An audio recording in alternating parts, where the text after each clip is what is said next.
ஆண்டவரும் இரட்சகரும் ஆகிய இயேசு கிறிஸ்துவின் இனிய நாமத்தினாலே உங்கள் யாவருக்கும் இந்த காலை வேளையிலே அன்பின் வாழ்த்துதலை தெரிவித்துக் கொள்கிறோம். ஆண்டவராகிய இயேசு கிறிஸ்து நம் ஒவ்வொருவரையும் ஆசீர்வதிப்பாராக. இந்த நாளிலும் கூட தேவ பிரசன்னத்துக்குள் கடந்து வந்திருக்கிற நாம் சற்று தலைகளை தாழ்த்தி தேவ சமூகத்தை நோக்கி பார்ப்போமா? தேவனை சற்று நேரம் நாம் ஆராதிக்க போகிறோம். ஹல்லேலூயா, hallelujah, hallelujah. Lord, I thank you. Thank you, Father. Wonderful Lord, I thank you. Mighty Lord, I thank you. Lord, I thank you. Thank you, Father. Wonderful, wonderful Lord, I thank you. ஏசப்பா உமக்கு ஸ்தோத்திரம் ஆண்டவரே, உமக்கு ஸ்தோத்திரம், ஸ்தோத்திரம், ஸ்தோத்திரம் ஆண்டவரே. மகிமையின் தேவனே மை ஸ்தோத்திரிக்கிறோம், மகத்துவத்தின் தேவனே மை ஸ்தோத்திரிக்கிறோம், உன்னத ராஜனே மை ஸ்தோத்திரிக்கிறோம் ஆண்டவரே. உயர்ந்தவரே ஸ்தோத்திரம், மகிமையில் சிறந்தவரே ஸ்தோத்திரம் ஆண்டவரே. ஒவ்வொருவரும் வாய்களை திறந்து சற்று நேரம் தேவனை மகிமைப்படுத்த போகிறோம். ஹல்லேலூயா, ஹல்லேலூயா. Lord, I thank you. Thank you, Father. Wonderful Lord, I thank you. Mighty Lord, I thank you. இயேசுப்பா உமக்கு ஸ்தோத்திரம். பரிசுத்த ஆவியானவரே உம்மை நாங்கள் வரவேற்கிறோம் ஆண்டவரே. பிதாவே உம்மை ஸ்தோத்திரிக்கிறோம். கத்தாதி கத்தாவே உம்மை ஸ்தோத்திரிக்கிறோம் ஆண்டவரே. ராஜாதி ராஜாவே உம்மை ஸ்தோத்திரிக்கிறோம். தேவாதி தேவனே மை ஸ்தோத்திரிக்கிறோம் ஆண்டவரே. உன்னத தேவனே மை ஸ்தோத்திரிக்கிறோம். உயர்ந்தவரே ஸ்தோத்திரம், மகிமையில் சிறந்தவரே ஸ்தோத்திரம். நீர் எங்கள் ராஜா ஆண்டவரே, நீர் எங்கள் தேவன் ஆண்டவரே, நீர் மாறாதவர் ஆண்டவரே, நீர் மகத்துவம் உள்ளவர் ஆண்டவரே, நீர் உன்னதர் ஆண்டவரே, நீர் பெரியவர் ஆண்டவரே. உம்மை நாங்கள் வாழ்த்துகிறோம், உம்மை போற்றுகிறோம் ஆண்டவரே. அப்பா உமக்கு ஸ்தோத்திரம், உமக்கு ஸ்தோத்திரம் ஆண்டவரே, உமக்கு ஸ்தோத்திரம், ஸ்தோத்திரம், ஸ்தோத்திரம் ஆண்டவரே. ஹல்லேலூயா, ஹல்லேலூயா. Lord, I thank you. Thank you, Father. தேவனை ஆராதிக்கும்படியா இந்த இடத்துல நாம் கடந்து வந்திருக்கிறோம். எபேசியர் 5:2 விதமாய் சொல்கிறது, கிறிஸ்து நமக்காக தம்மை தேவனுக்கு சுகந்த வாசனையான காணிக்கையாகவும் பலியாகவும் ஒப்பு கொடுத்து நம்மில் அன்பு கூர்ந்தது போல நீங்களும் அன்பில் நடந்து கொள்ளுங்கள் என்று சொல்லி ரோமர் 12:1 சொல்கிறது, சகோதரரே நீங்கள் உங்கள் சரீரங்களை பரிசுத்தமும் தேவனுக்கு பிரியமுள்ள ஜீவ பலியாய் ஒப்பு கொடுக்க வேண்டும் என்று தேவனுடைய இரக்கங்களை முன்னிட்டு உங்களை வேண்டிக் கொள்கிறேன். இதுவே நீங்கள் செய்யத்தக்க புத்தியுள்ள ஆராதனை என்று சொல்லி இந்த காலை வேளையில ஒரு புத்தியுள்ள ஆராதனை செய்யும்படியாக நாம் இந்த இடத்துல கடந்து வந்திருக்கிறோம். தேவரீர் நம் ஒவ்வொருவரையும் அவர் பார்க்கிறார். ஹல்லேலூயா, ஹல்லேலூயா. இந்த வேளையிலும் பரிசுத்தம் இல்லாமல் தேவ சமூகத்துல ஒருவரும் வர முடியாது. ஹல்லேலூயா. தேவன் பரிசுத்தர், அவர் பரிசுத்தரா இருக்கிறார். அவரை ஆராதிக்கிற நாமும் அதுக்கேற்ற ஒரு பரிசுத்தம் உடையவர்களாய் காணப்பட வேண்டும். கோயர் இந்த வேளையில இந்த பல்லவியை பாடுகிற வேளையில சபை நாம் தேவ சமூகத்துல நம்ம ஒப்பு கொடுப்போமா? ஆண்டவரே என்னை ஒரு விசை கழுவி இந்த ஆராதனைக்கு ஏற்ற ஒரு பாத்திரமா என்னை மாற்றுங்க என்று சொல்லி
உள்ளம் தந்து விட்டே.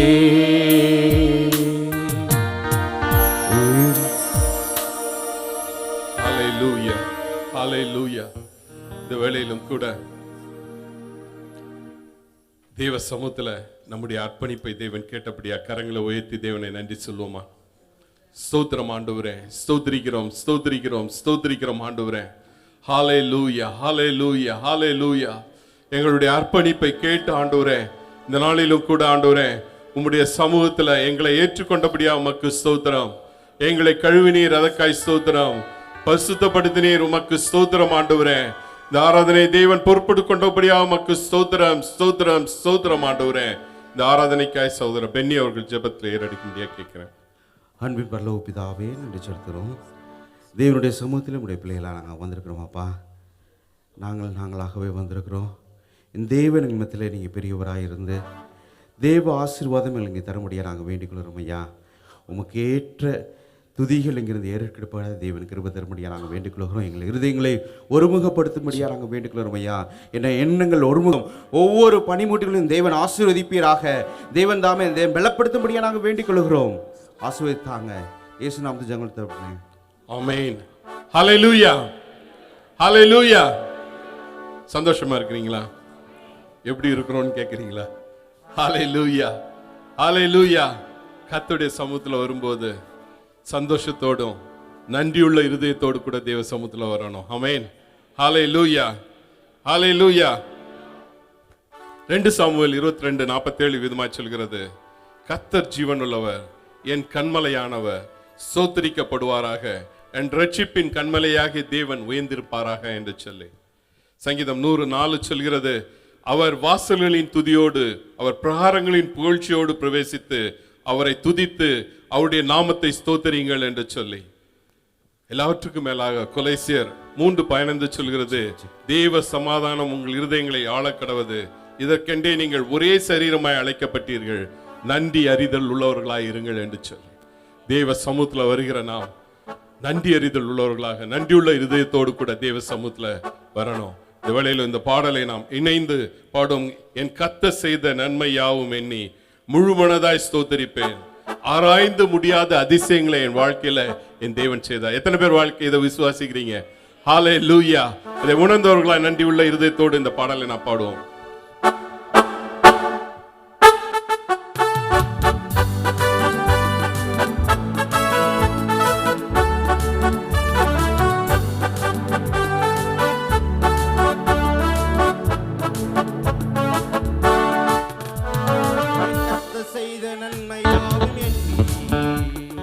முழு மனதாய் சோதரிப்பேனா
ஸ்தோத்தரிப்பேன் நான், ஸ்தோத்தரிப்பேன் நான், முழு மனதாய் ஸ்தோத்தரிப்பேன் நான். எண்ணில்லா நன்மைகள் என் வாழ்வில் செய்தீரே, முழு மனதாய் ஸ்தோத்தரிப்பேன் நான். எண்ணில்லா நன்மைகள் என் வாழ்வில் செய்தீரே, முழு மனதாய் ஸ்தோத்தரிப்பேன் நான். ஹல்லேலூயா, ஹல்லேலூயா. கர்த்தர் நம்ம வாழ்க்கையில் நன்மை செய்திருக்கிறாரா? ஆமென். கரங்களை உயர்த்தி, ஆண்டவரே எண்ணில்லா நன்மைகளை வாழ்க்கையில செய்திருக்கீங்க, உமக்கு நன்றி ஆண்டவரே, உமக்கு நன்றி, உமக்கு நன்றி ஆண்டவரே, உமக்கு நன்றி ஆண்டவரே, உமக்கு ஸ்தோத்திரம், உமக்கு ஸ்தோத்திரம் ஆண்டவரே. ஹல்லேலூயா. நான் ஒவ்வொரு முறையும் இந்த ஆராதனைக்கு வருகிற போது ஜெபித்து ஒரு வசனத்தை எடுத்து நடத்துற என்னுடைய வழக்கத்தின்படி கடந்த நாட்களில் இந்த ஆராதனைக்காக தேவ சமூகத்தில் இருக்கும்போது தேவன் என்னோடு இடைப்பட்ட சில வசனங்களை உங்களுக்காக நான் வாசிக்க விரும்புகிறேன். சங்கீதம் 115:9, இஸ்ரவேலே கர்த்தரை நம்பு, அவரே அவர்களுக்கு துணையும் அவர்களுக்கு கேடகமாயிருக்கிறார். கர்த்தருக்கு பயப்படுகிறவர்களே கர்த்தரை நம்புங்கள், அவரே அவர்களுக்கு துணையும் அவருக்கு கேடகமாயிருக்கிறார். கர்த்தர் நம்மை நினைத்திருக்கிறார், அவர் ஆசீர்வதிப்பார். இஸ்ரவேல் குடும்பத்தாரை ஆசீர்வதிப்பார், அவர் ஆரோன் குடும்பத்தாரை ஆசீர்வதிப்பார். ஆமென், ஹல்லேலூயா.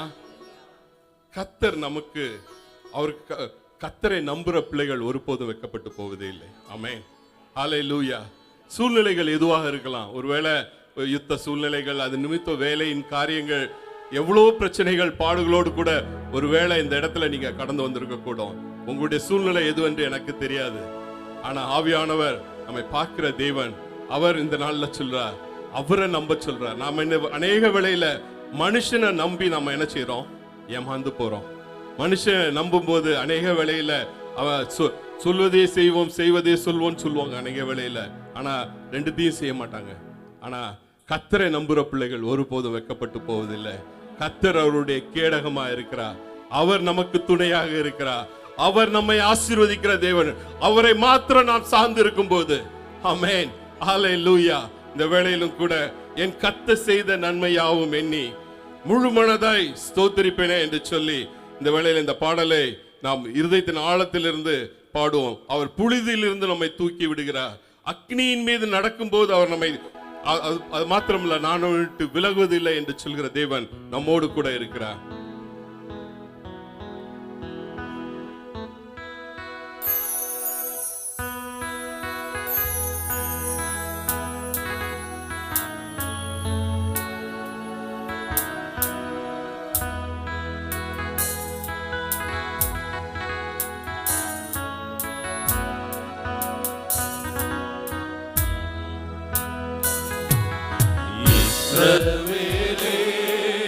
கர்த்தரை நம்பு, கர்த்தரை நம்பு, கர்த்தரை நம்பு.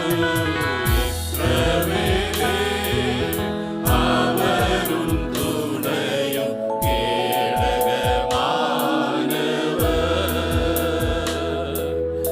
அவரும் துணையும் கேடகமானவர்.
கர்த்தரை நம்பு, கர்த்தரை நம்பு இஸ்ரவேலே, அவரும் துணையும் கேடகமானவர்,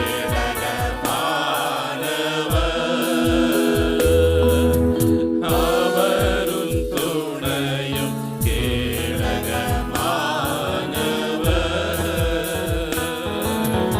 அவர் உன்னை விட்டு விலகுவதில்லை, அவர் உன்னை என்றும் கைவிடுவதில்லை, அவர் உன்னை விட்டு விலகுவதில்லை, அவர் உன்னை என்றும் கைவிடுவதில்லை. உள்ளம் கையில் வரைந்தவர், அவர் உன்னை என்றும் மறப்பதில்லை. உள்ளம் கையில் வரைந்தவர், அவர் உன்னை என்றும் மறப்பதில்லை. இஸ்ரவேலே, கர்த்தரை நம்பு, கர்த்தரை நம்பு, கர்த்தரை நம்பு இஸ்ரவேலே, அவரும் துணையும் கேடகமானவர்,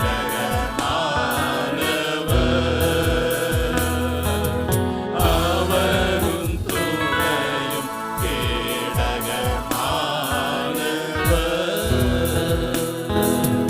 ஹல்லேலூயா, ஹல்லேலூயா. அவர்தான் நமக்கு துணை. ஆமென். அவர்தான் நமக்கு கேடகம். அநேக வேளையில நம்ம என்ன செய்யறோம்? மனுஷனை நம்புறோம், ஆனா மனுஷன் கையை தூக்கிடுவோம் அநேக வேளையில. ஆனா நம்முடைய தேவன் அப்படிப்பட்டவர் அல்ல. எல்லா சூழ்நிலையிலும் நம்மோடு நடக்கிற தேவன், நம்முடைய கரத்தை பிடித்து நடத்துற தேவன். அவர் ஒருபோதும் கைவிடுகிற தேவன் அல்லவே அல்ல. கரங்களை உயர்த்தி நன்றியுள்ள இருதயத்தோடு, ஆண்டவரே நீர் என் நம்பிக்கை, ஆண்டவரே நீர் என் கேடகம், ஆண்டவரே நான் உண்மையே நம்பி இருக்கிறேன்ப்பா, உமக்கு ஸ்தோத்திரம் ஆண்டவரே, உமக்கு ஸ்தோத்திரம். என் சூழ்நிலைகள் எதுவாக இருந்தாலும், இந்த வேளையில நம்முடைய சூழ்நிலை எதுவாக இருந்தாலும் தேவ கரத்துல வைப்போம். ஆண்டவரே நான் உம்மை நம்புறேன்ப்பா, நான் உம் சமூகத்துல வந்திருக்கிறேன், என்னை விடுதலையாக்க உம்மால் கூடும் ஆண்டவரே, என்னை ரட்சிக்க உம்மால் கூடும் ஆண்டவரே, என் தேவைகளை சந்திக்க உம்மால் கூடும், என் கண்ணீரை துடைக்க உம்மால் கூடும் ஆண்டவரே. உம்மை நான் நம்புறேன்ப்பா, உம்மை நான் நம்புறேன். ஹல்லேலூயா, உமக்கு ஸ்தோத்திரம் ஆண்டவரே, உமக்கு ஸ்தோத்திரம். கடந்த வசனத்துல நாம் பார்த்தோம், சங்கீதம் 115:12, கர்த்தர் நம்மை நினைத்திருக்கிறார். ஹல்லேலூயா, ஹல்லேலூயா, ஹல்லேலூயா. எத்தனை பெரிய பாக்கியங்க. அநேக வேளையில சிலரை ஒரு 2 வருஷத்துக்கு முன்னால பார்த்துட்டு அப்புறம் திடீர்னு அவங்கள பார்த்தா அவங்க பேரும் தெரிய மாட்டாங்க, முகமும் மறந்து போகுது. ஆமே, தெரியவே இல்லை. நான் எத்தனையோ தடவை அந்த மாதிரி ஏர்போர்ட்ல எல்லாம் மீட் பண்ணும்போது நான் முழித்திருக்கிறேன். அவங்க நல்லா பழகிருப்பேன், சில வருடங்கள் கழிஞ்ச பிறகு அவங்க ஃபேஸ் நமக்கு போயிடும், அவங்க கூட கான்டாக்ட் இல்லை, சட்டுன்னு அவங்க உருவங்களும் மாறி இருக்கும், நமக்கு ஷாக்கா போகும். ஆனா நம்முடைய தேவன் அப்படி இல்லை. தாயின் கற்பத்துல நம்மை கண்ட தேவன் இம்மட்டும் அவர் நம்மை நினைத்திருக்கிற தேவன். ஆமென். அவர் நம்முடைய நினைவா இருக்கக்கூடிய தேவன். அவர் என்ன செய்கிறார்? நம்மை ஆசீர்வதிப்பார். அவர் ஆசீர்வதிப்பார், இஸ்ரவேல் குடும்பத்தாரை ஆசீர்வதிப்பார். ஆனா ஒரு காரியம் நம்ம செய்ய வேண்டியது இருக்கு. நம்ம பக்கத்துல இருந்து உபாகமம் 28:1 சொல்கிறது, இன்று நான் உனக்கு விதிக்கிற இந்த தேவனாகிய கர்த்தருடைய கட்டளைப்படி எல்லாம் நீ செய்ய நீ கவனமா இருக்கும்படி அவர் சத்தத்துக்கு உண்மையாய் செவி கொடுப்பேயானால் உன் தேவனாகிய கர்த்தர் பூமியில் உள்ள சகல ஜாதிகளிலும் உன்னை மேன்மையாக வைப்பார். ஆமென்.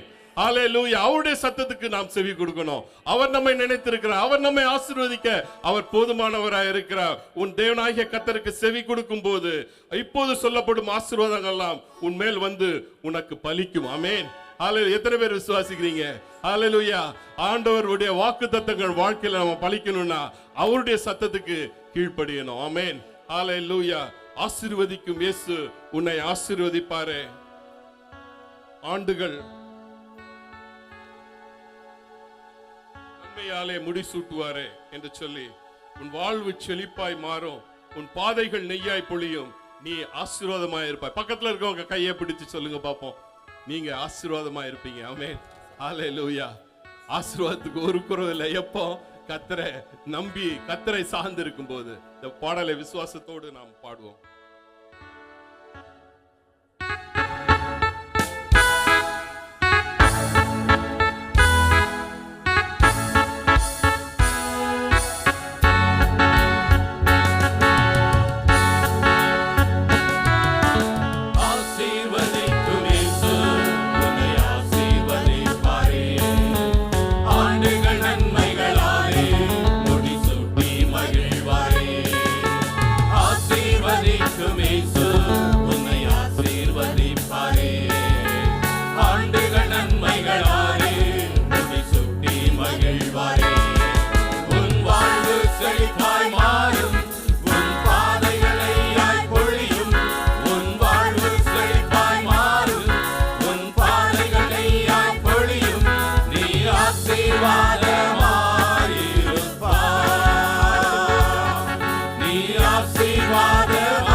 என்று பாடிடும் வயல்வெளி செலுத்திடுமே.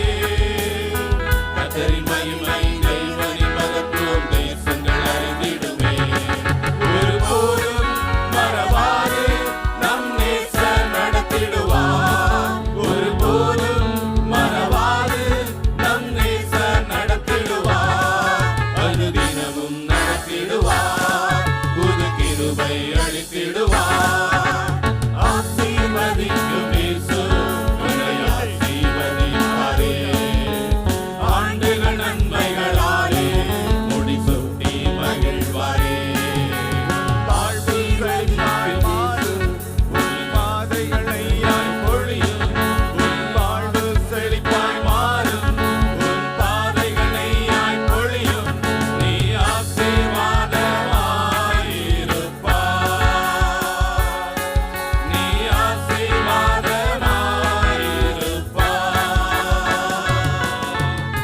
மலைகள் விலகிடும், பர்வதம் பெயர்ந்திடும், கிருபைகள் நிலைத்திடுமே.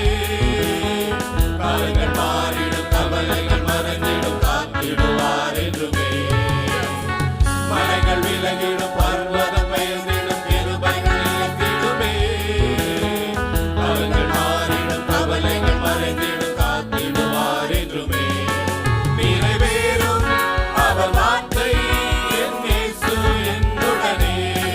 நிறைவேறும் அவர் வார்த்தை என் இயேசு என்னுடனே. என் நேசர் உன்னுடனே. என் நேசர் உன்னுடனே. ஆசீர்வதிக்கும் இயேசு உன்னை ஆசீர்வதிப்பாரே. ஆண்டுகள் நன்மைகளாலே முடிசூட்டி மகிழ்வாரே. உன் வாழ்வு செழிப்பாய் மாறும். உன் பாதைகளையாய் பொழியும். உன் வாழ்வு செழிப்பாய் மாறும். உன் பாதைகளையாய் பொழியும். நீ ஆசீர்வாதமாயிருப்பாய். நீ ஆசீர்வாதமாயிருப்பாய்.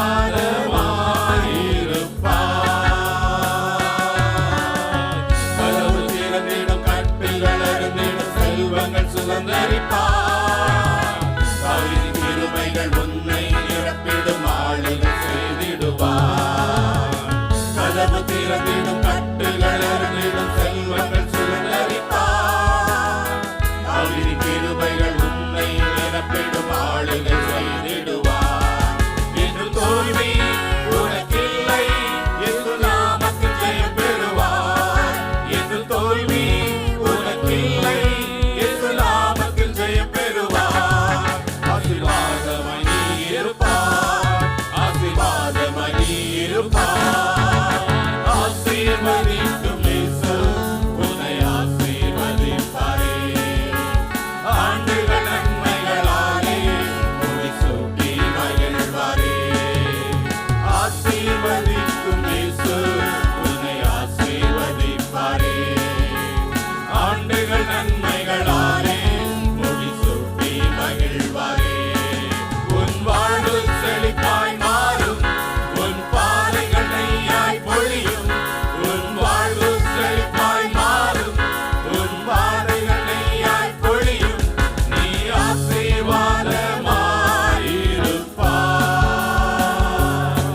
நீ ஆசீர்வாதமாயிருப்பாய்.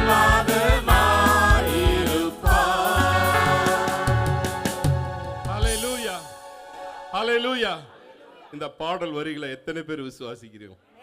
ஹalleluya. இந்த அடியை ஒரு விசை கூட கரங்களை தட்டி உற்சாகமாய் நாம் இந்த வேளையில பாடப் போகிறோம். கதவுகள் திறந்திடும், கட்டுகள் அறுந்திடும், செல்வங்கள் சுதந்தரிப்பாய் என்று சொல்லி இயேசுவின் நாமத்துல ஜெயம் பெறுவாயில பெறுவோம் என்று சொல்லி பாடப் போகிறோம். ஆசீர்வாதமாய் நான் இருப்பேன். ஆமென். ஹalleluya. நம்ம அறிக்கை பண்ணுவோம். ஹalleluya. தேவன் நம்மை ஆசீர்வதிக்க அவர் போதுமானவராய் இருக்கிறார். ஆனா நம்ம செய்ய வேண்டியது அவருடைய சத்தத்துக்கும் அவருடைய சித்தத்துக்கும் கீழ்ப்படிந்து அவர் கட்டளைக்கு கீழ்ப்படுகிற போது அவர் நம்மை ஆசீர்வதிக்கிறதுக்கு அவர் பாத்திரராய் இருக்கிறார். ஆசீர்வாதத்தை பெற்றுக்கொள்வதற்கு நீங்களும் நானும் பாத்திரராய் இருக்கிறோமா?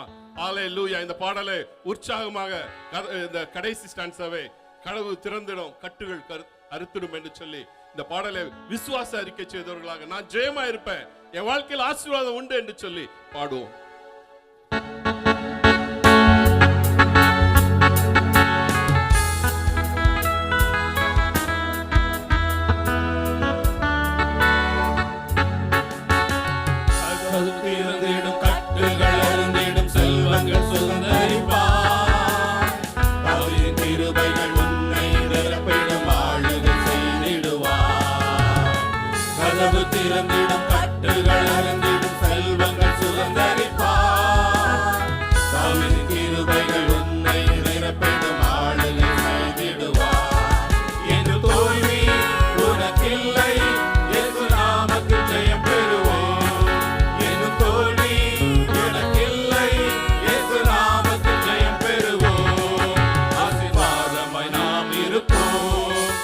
ஆசீர்வாதமாய் நாம் இருப்போம். ஆசீர்வதிக்கும் இயேசு உன்னை ஆசீர்வதிப்பாரே. ஆண்டுகள் நன்மைகளாலே முடிசூட்டி மகிழ்வாரே.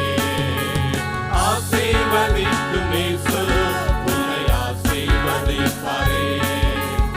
ஆண்டுகள் நன்மைகளாலே முடிசூட்டி மகிழ்வாரே. உன் வாழ்வு செழிப்பாய் மாறும்.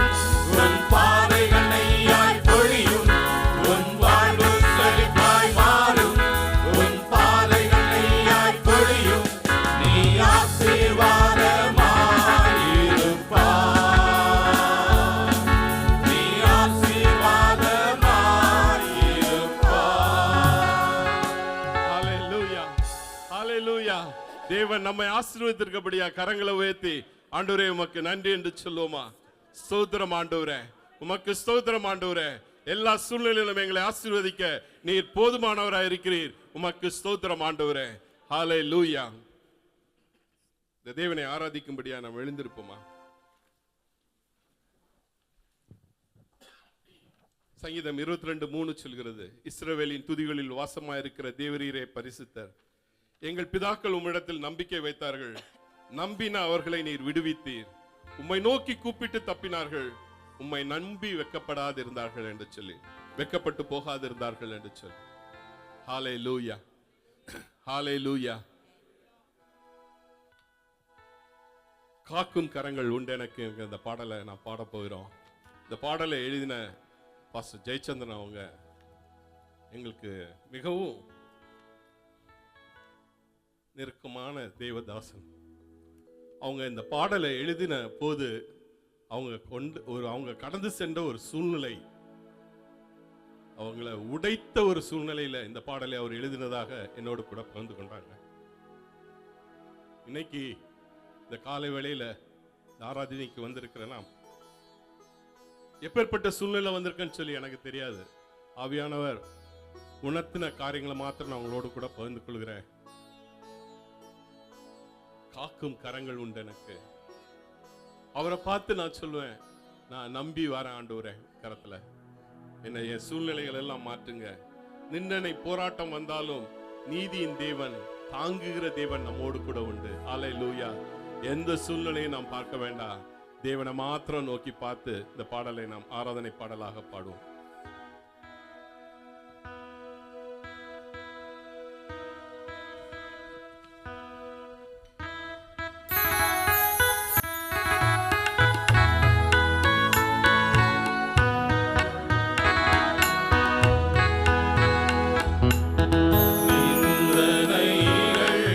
போராட்டம் வந்தும் நீதியின் தேவன் தாங்கினாரே.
நீர் எங்கள் நம்பிக்கை ஆண்டவரே, நீரே எங்கள் நம்பிக்கை ஆண்டவரே, நீரே எங்கள் கண்மலை ஆண்டவரே, நீரே எங்கள் துருகம். எல்லாரும் வாய்களை திறந்து நம் தேவனை உயர்த்துவோமாக.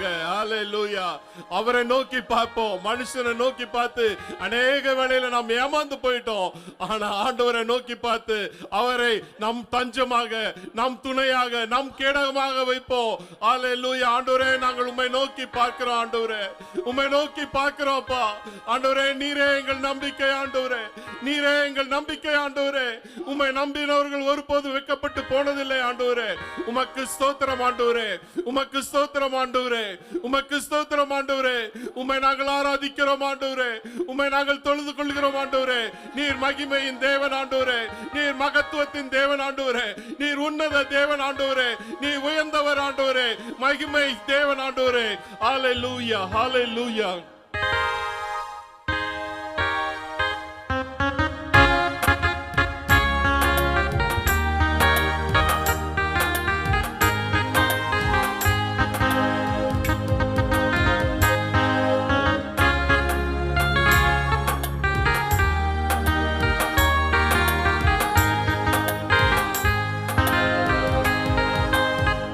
சிறகுகளின் நிழலிலே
ஆண்டவரே உம்மை நாங்கள் ஆராதிக்கிறோம் ஆண்டவரே.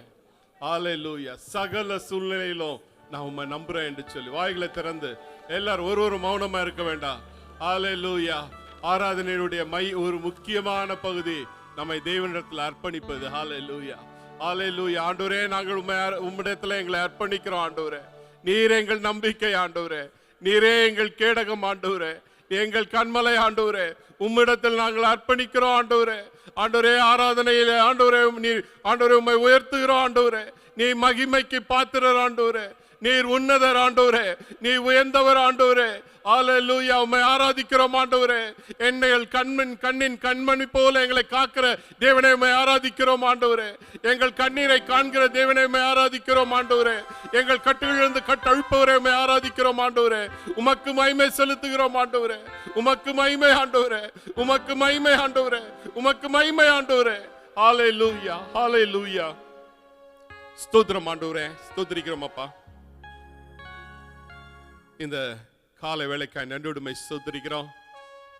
ஆராதனை உம்மை உயர்த்துவதற்கு எங்களுக்கு தந்த ஸ்லாக்கியத்துக்காய் ஸ்தோத்திரம் ஆண்டவரே. தகுதியற்ற எங்களுக்கு நீர் பாராட்டின உமது கிருபை பெரியது ஆண்டவரே. உம்முடைய இரக்கம் பெரியது ஆண்டவரே. உம்முடைய தயவு பெரியது ஆண்டவரே. உம்முடைய காருண்யம் பெரியது ஆண்டவரே. இந்த வேளையிலும் கூட யாரெல்லாம் உண்மையாக உம்மை நோக்கி பார்த்து உம்மை நம்பி அறிக்கை செய்தார்களோ அவள் வாழ்க்கையில என் தேவன் இடைப்படுகிறதுக்காய் ஸ்தோத்திரம் ஆண்டவரே. அவருடைய வாழ்க்கையின் தேவைகளை தேவன் சந்தித்தபடியாக ஸ்தோத்திரம். கண்ணீரோடு வந்த பிள்ளைகள் வாழ்க்கையில கண்ணீரை மாற்றினீர், அதற்காய் ஸ்தோத்திரம் ஆண்டவரே. எதிர்பார்ப்போடு வந்த பிள்ளைகள் வாழ்க்கையின் தேவைகளை சந்தித்தீர் ஆண்டவரே. உம்மை நோக்கி பார்த்த முகங்கள் ஒருபோதும் வெக்கப்பட்டு போனதில்லை. சிங்க குட்டிகள் தாழ்ச்சியடைந்து பட்டினியாய் கிடக்கும், ஆனால் கர்த்தரை தேடுவர்களுக்கோ ஒரு நன்மையும் குறைபடாது என்று சொன்ன தேவன் இந்த நாளிலும் ஒவ்வொருவரையும் நிறைவாய் ஆசீர்வதித்து அனுப்புகிற கிருபைக்காய் ஸ்தோத்திரம். மீதியான நேரத்தை என் தேவன் பொறுப்படுத்திக் கொள்ளும்படியாய் செபிக்கிறோம். இயேசு நாமத்தில் செபிக்கிறோம் நல்ல பிதாவே. ஆமென். ஆமென்.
கரங்களை தட்டி கர்த்தர் நாமத்தை மகிமைப்படுத்துமாக.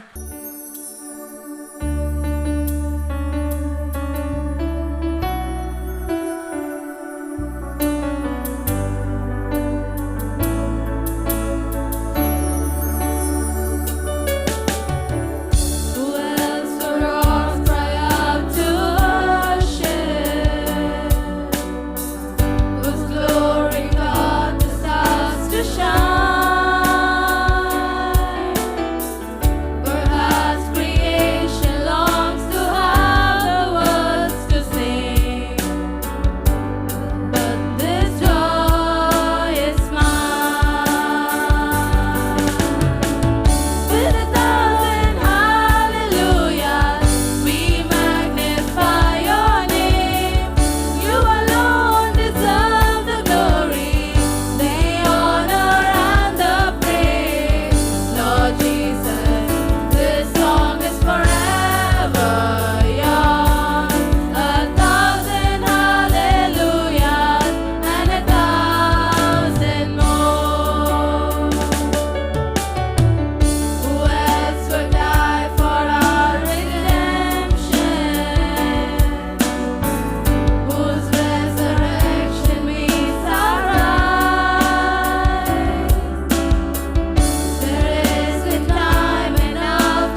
ஹalleluya ஹalleluya.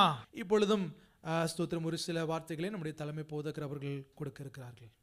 கர்த்தர் சகலத்திலும் போதுமானவராக இருந்தாரா? காத்து நடத்தினாரா? நல்லவராக இருந்தாரா? God is so good.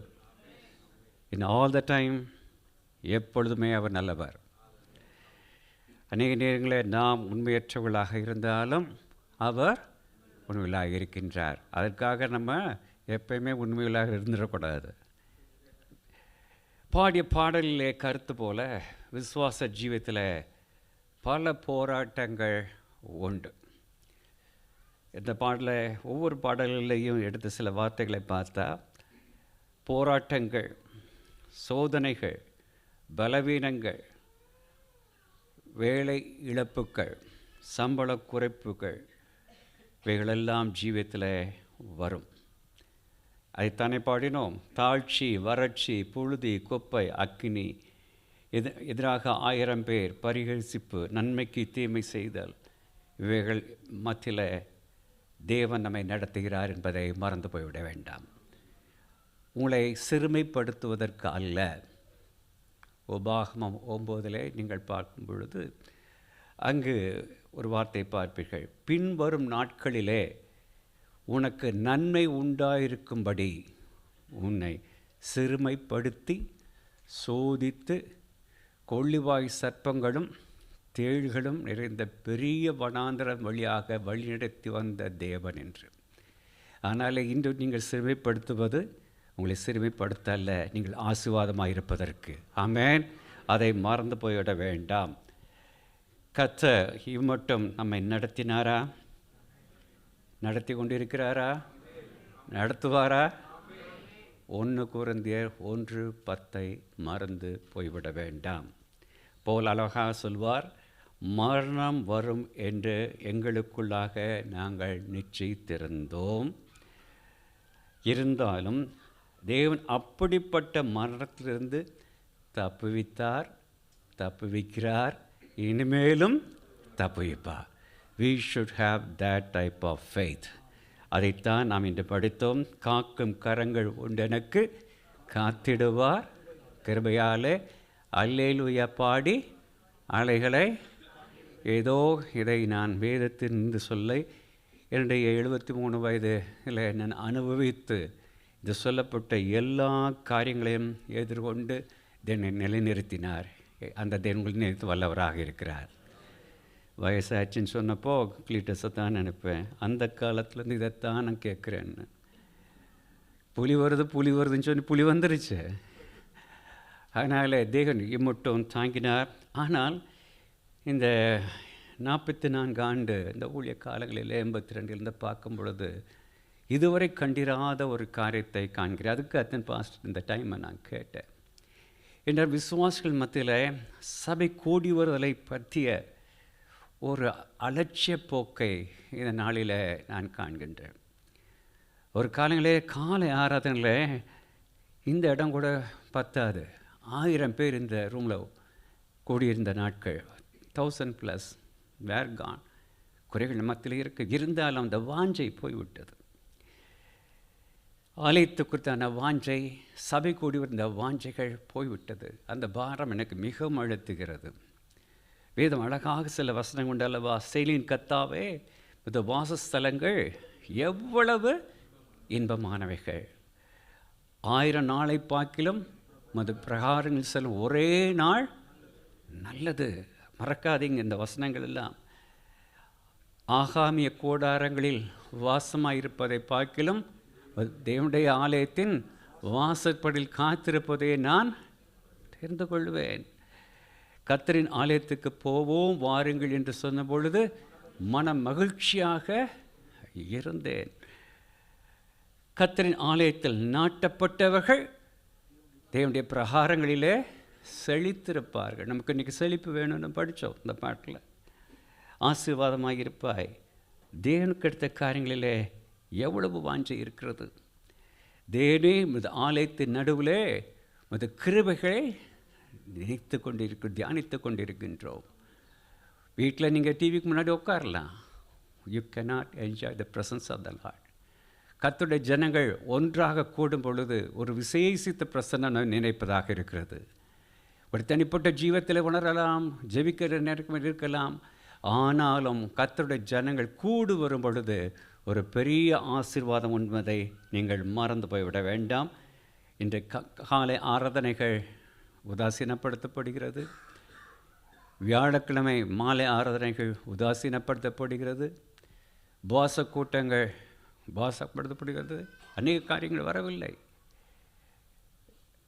இரவு ஜெபம், ஜெபக்கூடுகைகள், அவுட்ரீச் மினிஸ்ட்ரி முந்திருக்க வாஞ்சை அனல் மூட்டி எழுப்பிவிட வேண்டிய காலகட்டத்தில் நாம் இருக்கின்றோம். அதனாலே சோர்ந்து போய்விட வேண்டாம்.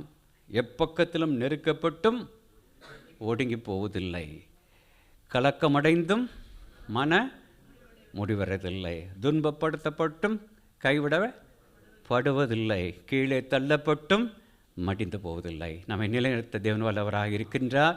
நாம் தேவனுக்குள்ளாக இருக்கும் பொழுது தொடர்ந்து இந்த வைரஸ் புதுசாக ஹேண்டா வைரஸ் மற்ற தேசங்கள் பரவாமல் இருக்கத்தக்கதாக நாம் பாரத்தோடு நாம் ஜெபித்து கொள்ள வேண்டும். தேசத்துக்காக நாம் ஜெபித்தோம். நம்முடைய தமிழ்நாட்டுக்காக தானியேலில் பார்க்கின்றோம். ராஜாக்களை ஏற்படுத்தி ராஜாக்களை தள்ளும் தேவன் நம்முடைய தேவன். அப்படி சித்தம் இல்லாமல் ஒன்றும் ஏற்பட போவதில்லை. கர்த்தருடைய ஜனங்களுடைய மனநிலைமையும் அப்படித்தான் இருக்கும். இவன் மேலும் பிரியமில்லாமல் போகும் என்று பிரசங்கி அழகாக அந்த காலத்திலேயே அவர் பிரசங்கி 4:14 முதல் 16 குறிப்பிட்டிருப்பார். ஆனால் நாம் தொடர்ந்து நாம் ஜெபிக்க வேண்டும். என்னுடைய நிமித்தமாக இனிமேல் வரும் நாட்களே ஒரு ஆரம்பத்தில் நான் கலந்து கொள்வேன் என்று செய்திருக்க நாட்கள் தவிர இந்த நாளில் இந்த இரவில் எனக்கு பெரிய ஒரு ஊழியம் இருக்குது. அதனாலே நான் கடன் சொல்ல வேண்டும். நான் இப்போ கடன் சொல்வேன். இவ்வளவு பாஸ்டர்கள் அதை பொறுப்பெடுத்துக் கொள்வார்கள். ஸ்தோத்திரம்.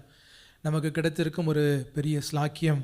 இப்படிப்பட்ட முதிர் ஊழியர்களுடைய வாயிலிருந்து வார்த்தைகளை கேட்கும் ஒரு ஸ்லாக்கியம். அதை குறித்து நாம் கரிசனை உள்ளவர்களாய் காணப்பட வேண்டும். அதை உதாசீனமாக எண்ணாதபடிக்கு அதை பற்றிக்கொள்ள கர்த்தர் நமக்கு கிருபை தருவாராக. ஆமென். ஸ்தோத்திரம். அதில் நிலைத்திருக்க கர்த்தர் நமக்கு கிருபை தருவாராக. அல்லேலூயா. ஸ்தோத்திரம். ஆண்டவர் நல்ல தேவன், நடத்தினவர், நடத்த போதுமானவர் என்பதை வேதத்திலிருந்து மாத்திரமல்ல அனுபவத்திலிருந்தும் கேட்பதற்கு கர்த்தர் கிருபை தருகிறார். அல்லேலூயா. ஹல்லேலூயா. கர்த்தர் நாமம் மகிமைப்படுவதாக. இன்றைக்கு விசேஷித்தமான ஒரு நாள். என்ன நாள் தெரியுமா? International mother's day. ஆமென். ஸ்தோத்திரம். திருமணம் முடித்த ஒவ்வொருவருக்கும் கர்த்தராகிய இயேசு கிறிஸ்து நாமத்தினாலே வாழ்த்துக்களை தெரிவிக்கிறோம். குறிப்பாக பெண்களுக்கு இந்த வாழ்த்துக்களை நாங்கள் தெரிவிக்கிறோம். இப்பொழுதும் அவர்களை ஆசீர்வதித்து ஜெபிக்க இருக்கிறோம். ஸ்தோத்திரம். வசனத்துக்கு நேராக கடந்து செல்ல இருக்கிறோம். ஆகவே முதலாவது அவர்களை வாழ்த்தி நம்ம ஆசீர்வதித்து ஜெபிப்போமாக. எல்லாரும் கரங்களை அவர்களுக்கு நேராக நீட்டி, ஆண்டவரே ஸ்தோத்திரம் அப்பா, கர்த்தர் ஆண்டவரே அவர்களை ஆசீர்வதிக்கும்படியாக, ஆண்டவரே தாய்மார்களை பெண்களை கர்த்தர் ஆசீர்வதிக்கும்படியாய் உம்முடைய கரத்தில் அர்ப்பணிக்கிறோமே. கர்த்தர் ஆண்டவரே ஸ்தோத்திரம் அவர்களை எடுத்து பயன்படுத்துங்க ராஜா. உம்முடைய கரத்தில் கிருபை பெற்றவர்களாக, உம்முடைய பார்வையில் தயவு பெற்றவர்களாக ஆண்டவரே பாக்கியவதிகளாய் காணப்படுவதற்கு தேவன் கிருபை தாருங்க. ஆண்டவரே ஸ்தோத்திரம். புத்தி உள்ள ஸ்திரியாக தன் வீட்டை கட்டி எழுப்ப தேவன் கிருபை தாருங்க. ஆண்டவரே ஸ்தோத்திரம். குடும்பத்திற்கும் சபைக்கும் சமுதாயத்திற்கும் ஆசீர்வாதம் உள்ள பாத்திரர்களாய் கர்த்தர் பயன்படுத்துங்க. ஆண்டவரே ஸ்தோத்திரம். உம்முடைய நாமம் மகிமைப்படட்டும். பலவீனங்கள், சுகவீனங்கள், வியாதிகளுக்கு கர்த்தர் விலக்கமிட்டு பாதுகாத்துக் கொள்ளுங்க. விசேஷித்த அபிஷேகத்தினாலும் கிருபைகளினாலும் வரங்களினாலும் கர்த்தர் நிரப்பி வழி நடத்தும்படியாய் உம்முடைய நாமத்தினாலே வாழ்த்துகிறோம். ஆசீர்வதிக்கிற ராஜா, ஆசீர்வதிக்கிற ராஜா. ஹல்லேலூயா. ஆண்டவரே ஏறெடுத்த காணிக்கைகளுக்காக, தசம பாகங்களுக்காக உம்முடைய கரத்தில் வருகிறோமே. கர்த்தர் அதை ஆசீர்வதிங்க. தேவநாம மகிமைக்காய், தேவராஜ்ய வளர்ச்சிக்காய் இது பிரயோஜனப்படுவதாக. ஆண்டவரே ஸ்தோத்திரம் அப்பா. கேட்க போகிற வார்த்தைக்காக உம்முடைய கரத்தில் வருகிறோம். தேவன் இடைப்படுங்க. உம்முடைய வார்த்தைகள் ஆண்டவரே எங்களுக்கு நேராய் வரும் பொழுது அதை ஆண்டவரே எங்கள் வாழ்க்கையில் பிரயோஜனப்படுத்திக் கொள்ள கர்த்தர் கிருபை தரும்படியாக ஜெபிக்கிறோம். மகிமை ஒருவருக்கே ஏறெடுக்கிறோம். இயேசுவின் நாமத்தில் ஜெபிக்கிறோம் நல்ல பிதாவே. ஆமென். ஹல்லேலூயா. ஹல்லேலூயா. இன்றைய தின தியானத்திற்கென்று நம்ம எடுத்து வாசிப்போமாக. யோவான் 3வது அதிகாரத்தின் 1வது வசனம் முதல் 6வது வசனம் வரைக்கும் உள்ளதான வேத பகுதி. யோவான் 3வது அதிகாரத்தின் 1வது வசனம் முதல் 6வது வசனம். எல்லாரும் வேதத்தை திருப்பிக் கொள்வோமாக. John chapter 3 verses 1 to 6. யூதருக்குள்ளே அதிகாரியான நிக்கோதேமு எனப்பட்ட பரிசேயன் ஒருவன் இருந்தான். அவன் ராக்காலத்திலே இயேசுவினிடத்தில் வந்து, ரவி, நீர் தேவனிடத்திலிருந்து வந்த போதகர் என்று அறிந்திருக்கிறோம். ஏனெனில் ஒருவனும் தன்னுடனே தேவன் இராவிட்டால் நீர் செய்கிற இப்படிப்பட்ட அற்புதங்களை செய்ய மாட்டான் என்றான். இயேசு அவனுக்கு பிரதியுத்தரமாக, ஒருவன் மறுபடியும் பிறவாவிட்டால் தேவனுடைய ராஜ்யத்தை காண மாட்டான் என்று மெய்யாகவே மெய்யாகவே உனக்கு சொல்லுகிறேன் என்றார். அதற்கு நிக்கோதேமு, ஒரு மனுஷன் முதிர் வயதாயிருக்கையில் எப்படி பிறப்பான்? அவன் தன் தாயின் கர்ப்பத்தில் 2ஆம் தரம் பிரவேசித்து பிறக்க கூடுமோ என்றான். இயேசு பிரதியுத்தரமாக, ஒருவன் ஜலத்தினாலும் ஆவியினாலும் பிறவாவிட்டால் தேவனுடைய ராஜ்யத்தில் பிரவேசிக்க மாட்டான் என்று மெய்யாகவே மெய்யாகவே உனக்கு சொல்லுகிறேன். மாம்சத்தினால் பிறப்பது மாம்சமாயிருக்கும், ஆவியினால் பிறப்பது ஆவியாயிருக்கும். ஆமென். அல்லேலூயா. யார் இந்த நிக்கோதேமு என்று சொல்லி பார்த்தோம் என்று சொன்னால், அவன் ஒரு பரிசேயனாய் காணப்படுகிறான். அதே அதிகாரத்தில் அவனை குறித்ததான அறிமுகம் இருக்கிறது. 1வது வசனத்தில் அவனை குறித்து சொல்லப்படுகிறது. அவன் ஒரு பரிசேயனாய் இருக்கிறான். he is a Pharisee. அது மாத்திரமல்ல, சனதர சங்கத்தின் உறுப்பினராகவும் காணப்படுகிறான். 10வது வசனத்தில் பார்க்கிறோம், அவன் இஸ்ரவேலின் போதகனாகவும் காணப்படுகிறான். இந்த நிக்கோதேமு ஆண்டவராகிய இயேசுவின் ஊழியத்தில் அவரிடத்தில் வந்து ஸ்தோத்திரம் ஒரு காரியத்தை பேசுகிறான். என்ன சொல்லுகிறான்? 3வது அதிகாரத்தின் 2வது வசனத்தில் பார்த்தோம் என்று சொன்னால், நீ தேவனிடத்திலிருந்து வந்த போதகர் என்று அறிந்திருக்கிறோம். ஏன் என்று சொன்னால், நீர் செய்யக்கூடிய இப்படிப்பட்ட மகத்துவமான அற்புதங்களையும் அடையாளங்களையும் தேவன் ஒருவரோடு இருந்தால் மாத்திரமே செய்ய முடியும் என்று சொல்லி அவன் சொல்லுகிறார். அதற்கு ஆண்டவராகிய இயேசுவானவர் ஸ்தோத்திரம் 3வது வசனத்தில் ஒரு மறு உத்தரவை ஒரு பதிலை அவனுக்கு சொல்லுகிறதாக பார்க்கிறோம். என்ன சொல்லுகிறார்? ஒருவன் மறுபடியுமாய் பிறக்காவிட்டால் தேவனுடைய ராஜ்யத்தை காண மாட்டான் என்று மெய்யாகவே மெய்யாகவே உங்களுக்கு சொல்லுகிறேன் என்று சொல்லி அவர் சொல்லுகிறதாக பார்க்கிறோம். பிரியமானவர்களே, இவனுடைய கேள்வி என்னவாக இருந்தது? இவனுடைய இருதயத்தில் இருந்த நினைவு என்னவாக இருந்தது?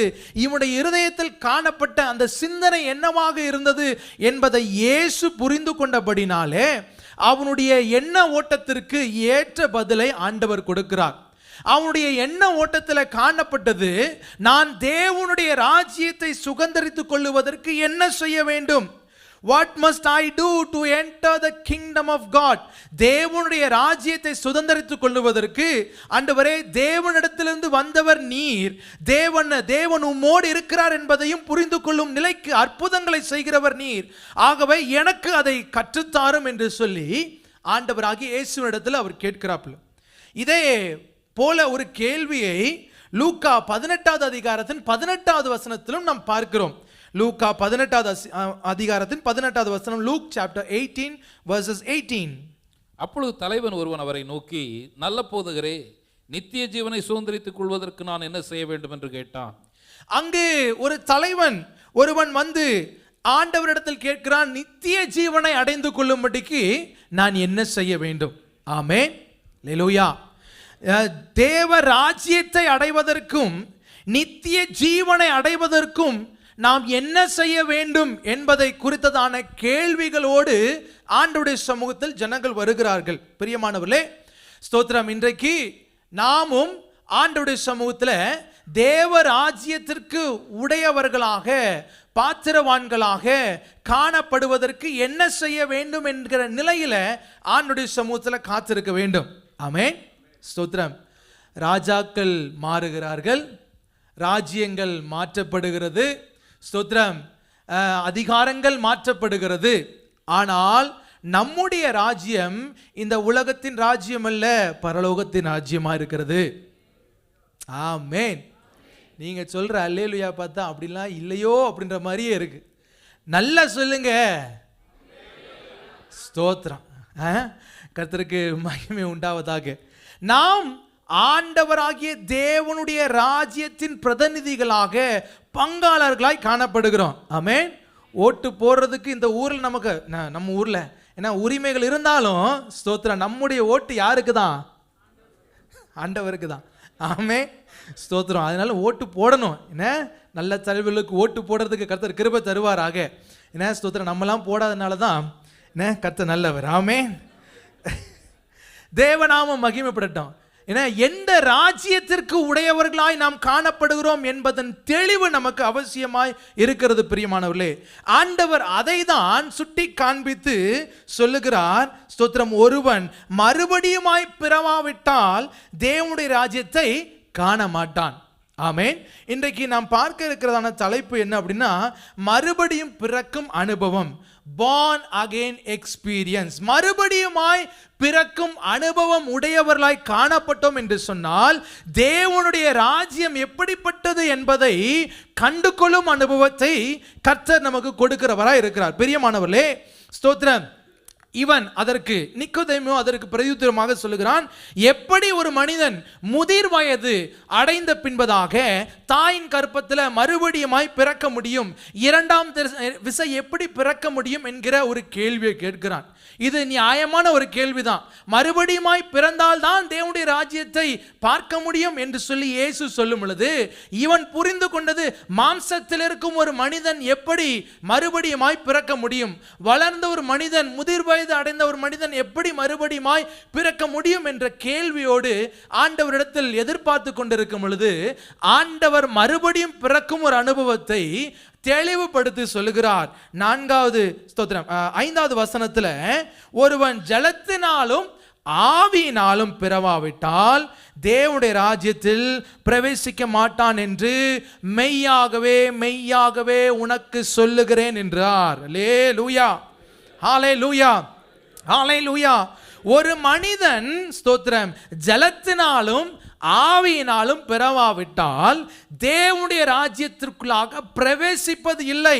ஆமென், ஸ்தோத்திரம் என்று சொல்லி ஆண்டவர் அதை அவனுக்கு தெளிவுபடுத்துகிறார். ஆமென். மறுபடியுமாய் பிறக்கும் அனுபவம் நமக்கு மிக அவசியமான ஒன்று. பிரியமானவர்களே, ஸ்தோத்திரம், நாம இந்த உலகத்தில் ஸ்தோத்திரம் தாயின் கற்பத்திலிருந்து ஸ்தோத்திரம் பிறந்தவர்களாய் காணப்பட்டாலும், நம்முடைய வாழ்க்கையில நாம் ஆண்டவராகிய இயேசுவை சொந்த இரட்சகராக ஏற்றுக்கொண்டு மறுபடியுமாய் பிறக்கும் ஒரு அனுபவம் நமக்கு தேவை. அதை ஆண்டவராகிய இயேசு கிறிஸ்துவானவர் ஸ்தோத்திரம் இங்கு சொல்லுகிறார், ஒருவன் ஜலத்தினாலும் ஆவியினாலும் பிறக்கும் அனுபவத்தை உடையவர்களாய் காணப்பட வேண்டும். அல்லேலூயா, ஹல்லேலூயா, ஹல்லேலூயா. பிரியமானவர்களே, இஸ்ரவேல் ஜனங்கள் எகிப்தின் அடிமைத்தனத்திலிருந்து அடிமைகளாய் காணப்பட்ட அவருடைய வாழ்க்கையிலிருந்து அவர்கள் வெளியே வரும் பொழுது அவர்கள் சந்தித்த முதல் சந்திப்பு சிவந்த சமுத்திரம். சிவந்த சமுத்திரத்தை அவர்கள் கடக்கும் பொழுது 1 கொரிந்தியர் 10வது அதிகாரத்தின் 2வது வசனம் வாசிக்க வேண்டாம், நீங்கள் குறித்து வைத்துக் கொள்ளுங்க. அந்த வசனத்தில் பார்க்கிறோம், அவர்கள் மோசையோடு கூட அந்த சிவந்த சமுத்திரத்தை கடக்கும் பொழுது ஞான ஸ்நானத்திற்கு ஒப்பனையாக அது காணப்பட்டது. பிரியமானவர்களே, அதை கடப்பதற்கு ஸ்தோத்திரம் எக்ஸோடஸ் யாத்ராகமம் 14வது அதிகாரத்தின் 16வது வசனத்தில் மோசே கோலை நீட்டி பிளக்க வேண்டிய நிலை காணப்பட்டது. பிரியமானவர்களே, ஆண்டவராகிய இயேசு கிறிஸ்துவை இந்த உலகத்தின் காரியங்களை உதறி தள்ளி அவரை பின்பற்றுவதற்கு நமக்கு இயேசுவின் சிலுவை அவசியப்படுகிறது. இயேசுவின் சிலுவையினால் நாம் ஸ்தோத்திரம் மீட்கப்பட்ட அனுபவத்தின் நிமித்தமாக நாம் ஸ்தோத்திரம் அவருக்குள்ளாக முதலாவது பிறக்கிறோம். பிரியமானவர்களே, அதை தாண்டினவர்களாக அவர்கள் கடந்து வரும் பொழுது தேவ ராஜ்யத்திற்கு நேராக தேவன் கொடுக்க இருக்கும் பாலும் தேனும் ஓடுகிற தேசத்திற்கு நேராக அவர்கள் கடந்து வரும் பொழுது அதை சுதந்தரிப்பதற்கு முன்பதாக அவர்கள் சந்தித்த இரண்டாவது காரியம் யோர்தான். ஆமென், ஸ்தோத்திரம். இந்த யோர்தானை கடப்பதற்கு மோசே இல்லை, மாறாக கர்த்தருடைய பெட்டி காணப்படுகிறது. கர்த்தருடைய பெட்டியை சுமந்தவருடைய கால்கள் அந்த யோர்தானிலே பட்ட மாத்திரத்தில் யோர்தான் பிளக்கிறது. பிரியமானவர்களே, ஸ்தோத்திரம், அப்பொழுது அவர்கள் யோர்தானை கடந்து தேவன் அவர்களுக்கு குறித்து வைத்திருக்கும் அந்த தேசத்திற்கு, பாலும் தேனும் ஓடக்கூடிய அந்த தேவ ராஜ்யத்திற்கு நேராக கடந்து வருகிறார்கள். பிரியமானவர்களே, ஸ்தோத்திரம், அதை தான் ஆண்டவராகிய தேவன், ஆண்டவராகிய இயேசு கிறிஸ்துவானவர் இங்கு சொல்லுகிறார், ஒருவன் ஜலத்தினாலும் ஆவியினாலும் பிறவாவிட்டால் அவன் தேவனுடைய ராஜ்யத்திற்கு உடையவனாய் பிரவேசிக்க கூடாதவனாய் காணப்படுவான். ஆமென். அவன் பிறக்க வேண்டும் என்று சொல்லி அந்த அனுபவத்தை தன்னுடைய வாழ்க்கையில சுதந்தரிக்க வேண்டும் என்று சொல்லி ஆண்டவர் வலியுறுத்துகிறார். பிரியமானவர்களே, ஏன் என்று சொன்னால், தேவனுடைய ராஜ்யத்திற்கு உரியவர்களாய் நாம் மாறும் பொழுது, தேவனுடைய ராஜ்யத்திற்கு உரியவர்களாய் நம்முடைய ஜீவியம் மாறும் பொழுது, தேவனுடைய ராஜ்யம் வேறு, அது வேற லெவல்ல வேலை செய்யக்கூடியது. பிரியமானவர்களே, வசனம் சொல்லுகிறது போல நமக்கு யுத்தம் எங்க இருக்கிறது? துரைத்தனங்களோடும் அதிகாரங்களோடும் வானமண்டலத்தில் இருக்கிற பொல்லாத ஆவிகளின் சேனைகளோடும் நமக்கு போராட்டம் உண்டு. நமக்கு மாம்சத்தோடும் இரத்தத்தோடும் போராட்டம் அல்ல, மாறாக துரைத்தனங்களோடும் அதிகாரங்களோடும் இருக்கிறது. பிரியமானவர்களே, இந்த தேவன் வைத்திருக்கும் பாலும் தேனும் உள்ள தேசத்திற்குள்ளாக, தேவ ராஜ்யத்திற்குள்ளாக நாம் கடந்து வர வேண்டும் என்று சொன்னால், ஸ்தோத்திரம், we need to experience the kingdom mindset. ஆமென். தேவ ராஜ்யத்தின் சிந்தனை உடையவர்களாய் நாம் செயல்பட வேண்டும். புதிய சிருஷ்டியாக நாம் காணப்பட வேண்டும். புதிய சிந்தனைகள் உடையவர்களாக, தேவ ராஜ்ய சிந்தனை உடையவர்களாய் காணப்பட வேண்டும். with a new attitude, with a new actions, with a new speech, with a new approach. ஆமென். தேவ ராஜ்யத்திற்கு உகந்தவர்களாக நம்முடைய வாழ்க்கை காணப்பட வேண்டும். ஆமென். அங்க பிரியமானவர்களே, ஸ்தோத்திரம், நமக்கு முன்பதாக இருக்கும் எரிகோ கோட்டையை ஸ்தோத்திரம் முறியடிக்க வேண்டும்னு சொன்னா 6 நாள் 6 தடவை சுத்தணும், 7வது நாள் 7 தடவை சுத்தணும். ஆண்டவர் ஜெயத்தை கொடுப்பார். ஆமென். பிரியமானவர்களே, அங்கு ஜெயம் வேண்டும் என்று சொன்னால் உடன்படிக்கை பெட்டி முன்பதாக செல்ல வேண்டும். ஆண்டவர் ஜெயத்தை கொடுக்கக்கூடியவராய் காணப்படுகிறார். ஆமென். அங்கு தேவ ராஜ்யத்தில் ஸ்தோத்திரம், தேவ ராஜ்யத்தின் strategies and principles are very different from this world strategies and principles. ஆகவே ஸ்தோத்திரம், தேவ ராஜ்யத்திற்குடையவர்களாய் நம்முடைய வாழ்க்கை காணப்பட வேண்டும் என்று சொன்னால் தேவ ராஜ்யத்தின் சிந்தனைகளோடு செயல்பாடுகளோடு நம்முடைய வாழ்க்கை காணப்பட வேண்டும். அதை ஆண்டவராகிய இயேசு கிறிஸ்துவானவர் சுட்டி காண்பித்து, ஒருவன் மறுபடியுமாய் பிறக்கும் அனுபவம், ஆவியினாலும் ஜலத்தினாலும் பிறக்கும் அனுபவம் என்று சொல்லி ஆண்டவர் அதை காண்பிக்கிறார். முதலாவது ஜலத்தில் இருந்து பிறக்கும் அனுபவம், the experience of being born of the water. தண்ணீரினால் ஞானஸ்நானம் எடுக்கும் அனுபவத்தை குறித்து ஆண்டவர் இங்கு காண்பிக்கிறார். ஒருவன் ஜலத்தினால் பிறவாவிட்டால் தேவனுடைய ராஜ்யத்தில் பிரவேசிக்க மாட்டான் என்று சொல்லும் பொழுது, முதலாவது நாம் ஜலத்தினால் திருமுழுக்கு ஞானஸ்நானம் எடுத்தவர்களாய் நம்முடைய வாழ்க்கை காணப்பட வேண்டும். ஆண்டவராகிய இயேசு கிறிஸ்துவானவர் இந்த உலகத்திற்கு வருவதற்கு முன்பதாக அவருடைய வருகையை முன் அறிவித்த யோவான் அவனை குறித்து சொல்லும் பொழுது, he is not only John, he is also called John the Baptizer. யோவான் ஸ்நானகன் என்று சொல்லி அழைக்கப்பட்டான். மத்தேயு 3வது அதிகாரத்தின் 11வது வசனத்தில் அவன் சொல்லுகிறான், மனம் திரும்புதலுக்கு என்று நான் ஜலத்தினால் உங்களுக்கு ஞானஸ்நானம் மனம் திரும்புதலுக்கு ஏதுவாக ஜலத்தினால் உங்களுக்கு ஞானஸ்நானம் கொடுத்தேன். ஆமென். யோவான் கொடுத்த ஸ்நானத்தை குறித்து நாம் பார்க்கிறோம். அது மனம் திரும்புதலுக்கு நேராக காணப்பட்டது. ஆண்டவராகிய இயேசு கிறிஸ்துவானவர் வரப்போகிறார். அவர் வரும்பொழுது பரிசுத்த ஆவியினாலும் அக்கினினாலும் ஞானஸ்நானம் கொடுப்பதற்காக அவர் வரப்போகிறார். தூற்றுக்கூடை அவர் கையில் இருக்கிறது என்று சொல்லி ஆண்டவருடைய வருகை, இயேசு கிறிஸ்துடைய வருகைக்காக ஜனங்களை ஆயத்தப்படுத்தி தேவ ராஜ்ய சிந்தனைகளோடு செயல்பட வேண்டும், தேவ ராஜ்ய முறைமைகளோடு நடக்க வேண்டும் என்று சொல்லி, மனந்திரும்புங்கள் என்று சொல்லி உலக வாழ்க்கையை விட்டு மனம் திரும்பி முற்றிலுமாக திரும்பி ஞானஸ்நானத்துக்கு நடக்க வேண்டும் என்று சொல்லி வலியுறுத்தினதாக பார்க்கிறோம். ரோமர் 6வது அதிகாரத்தின் 3, 4, 5 வசனங்களை நாம் வாசிக்கும் பொழுது, அது இயேசு கிறிஸ்து, இந்த ஞானஸ்நானம் இயேசு கிறிஸ்துவின் மரணம், அடக்கம், உயிர்த்தெழுதலின் இணைப்பாய் காணப்படுகிறது. வாசிக்க கேட்போமாக. ரோமர் 6, 3, 4, 5 வசனங்கள். கிறிஸ்து இயேசுவுக்குள்ளாக ஞானஸ்நானம் பெற்ற நாம் அனைவரும் அவருடைய மரணத்துக்குள்ளாக ஞானஸ்நானம் பெற்றதை அறியாமல் இருக்கிறீர்களா? மேலும் பிதாவின் மகிமையினாலே கிறிஸ்து மரித்தோரிலிருந்து எழுப்பப்பட்டது போல நாமும் புதிதான ஜீவன் உள்ளவர்களாய் நடந்து கொள்ளும்படிக்கு அவருடைய மரணத்திற்குள்ளாக்கும் ஞானஸ்நானத்தினாலே கிறிஸ்துவுடனே கூட அடக்கம் பண்ணப்பட்டோம். ஆதலால் அவருடைய மரணத்தின் சாயலில் நாம் இணைக்கப்பட்டவர்களானால் அவர் உயிர்த்தெழுதலின் சாயலிலும் இணைக்கப்பட்டிருப்போம். புதிதான ஜீவனம் உள்ளவர்களாய் நடந்து கொள்வதற்கு, அதாவது தேவ ராஜ்ய ஜீவனம் உள்ளவர்களாய் நாம் நடந்து கொள்வதற்கு, ஸ்தோத்திரம், நாம் இயேசு கிறிஸ்துவின் மரணத்திற்குள்ளாக, அவருடைய அடக்கத்திற்குள்ளாக, அவருடைய உயிர்த்தெழுதலுக்குள்ளாக இணைக்கப்படும் இந்த ஞான ஸ்நானத்தில் நாம் இந்த அனுபவத்தின் வழியாக நாம் செல்ல வேண்டும். மத்தேயு 28வது அதிகாரத்தின் 19வது வசனத்தில் ஆண்டவராகிய இயேசுவானவர் அதை கட்டளையாகவே நமக்கு கொடுக்கிறார். ஆமென். நீங்கள் புறப்பட்டு போய் சகல ஜாதிகளையும் சீஷராக்கி பிதா குமாரன் பரிசுத்தாவின் நாமத்தினாலே அவர்களுக்கு என்ன பண்ணுங்க? ஞானஸ்நானம் கொடுங்க. ஆமென். ஸ்தோத்திரம். ஜலத்தினால் ஒருவன் ஸ்தோத்திரம் பிறவாவிட்டால் தேவனுடைய ராஜ்யத்திற்குள்ளாக பிரவேசிப்பதில்லை. ஆமென். மார்க் 16வது அதிகாரத்தின் 16வது வசனத்துல இந்த ஞானஸ்நானத்தை விசுவாசம் உள்ளவர்களாக நாம் ஏறெடுக்க வேண்டும். விசுவாசத்தோடு ஞானஸ்நானம் பெற்றோம் என்று சொன்னால் நாம் ரட்சிக்கப்படுவோம். ஆமென். ஸ்தோத்திரம். இந்த குழந்தையை பிடிச்சு வைங்க, வயர் தட்டிர போகுது. என்ன? ஸ்தோத்திரம். இயேசு கிறிஸ்துவை நாம் விசுவாசித்து, இயேசு கிறிஸ்துவின் தெய்வீகத்துவத்தை நாம் விசுவாசித்து, இயேசு தேவனுடைய குமாரன் என்பதை விசுவாசித்து, அவர் நம்முடைய பாவத்திற்காக ஸ்தோத்திரம் பாவத்தை நீக்கும் பலியாக ஒரே தரம் நமக்காக பலியிடப்படுவதற்காக வந்தார், என் பாவத்தை நீக்குவதற்காக வந்தார் என்று சொல்லி அவர் மேல் விசுவாசம் வைத்து ஞானஸ்நானம் பெற்றோம் என்று சொன்னால் நாம் ரட்சிக்கப்படுகிறோம். பிரியமானவர்களே, அப்போஸ்தலர் 2வது அதிகாரத்தின் 38வது வசனத்துல பாவ மன்னிப்புக்கென்று நாம் ஞானஸ்நானம் பெறுகிறவர்களாய் காணப்படுகிறோம். ஆமென். இந்த அனுபவம் எல்லாம் நம்மை மறுபடியுமாய் பிறக்கும் ஒரு அனுபவத்திற்குள்ளாக கொண்டு செல்கிறது. 1 பேதுரு 3வது அதிகாரத்தின் 21வது வசனத்துல ஞானஸ்நானத்தை ஞானஸ்நானத்தின் அனுபவத்தின் வழியாக நாம் செல்லும் பொழுது ஆமென், நாம் தேவனோடு உடன்படிக்கை செய்கிறவர்களாய் காணப்படுகிறோம். தேவனோடு நல்மனசாட்சியின் உடன்படிக்கையின் ஸ்தோத்திரம் நிலையில அவரோடு உடன்படிக்கை செய்கிறவர்களாய் காணப்படுகிறோம். ஆமென். ஆண்டவருக்கு மகிமை உண்டாவதாக.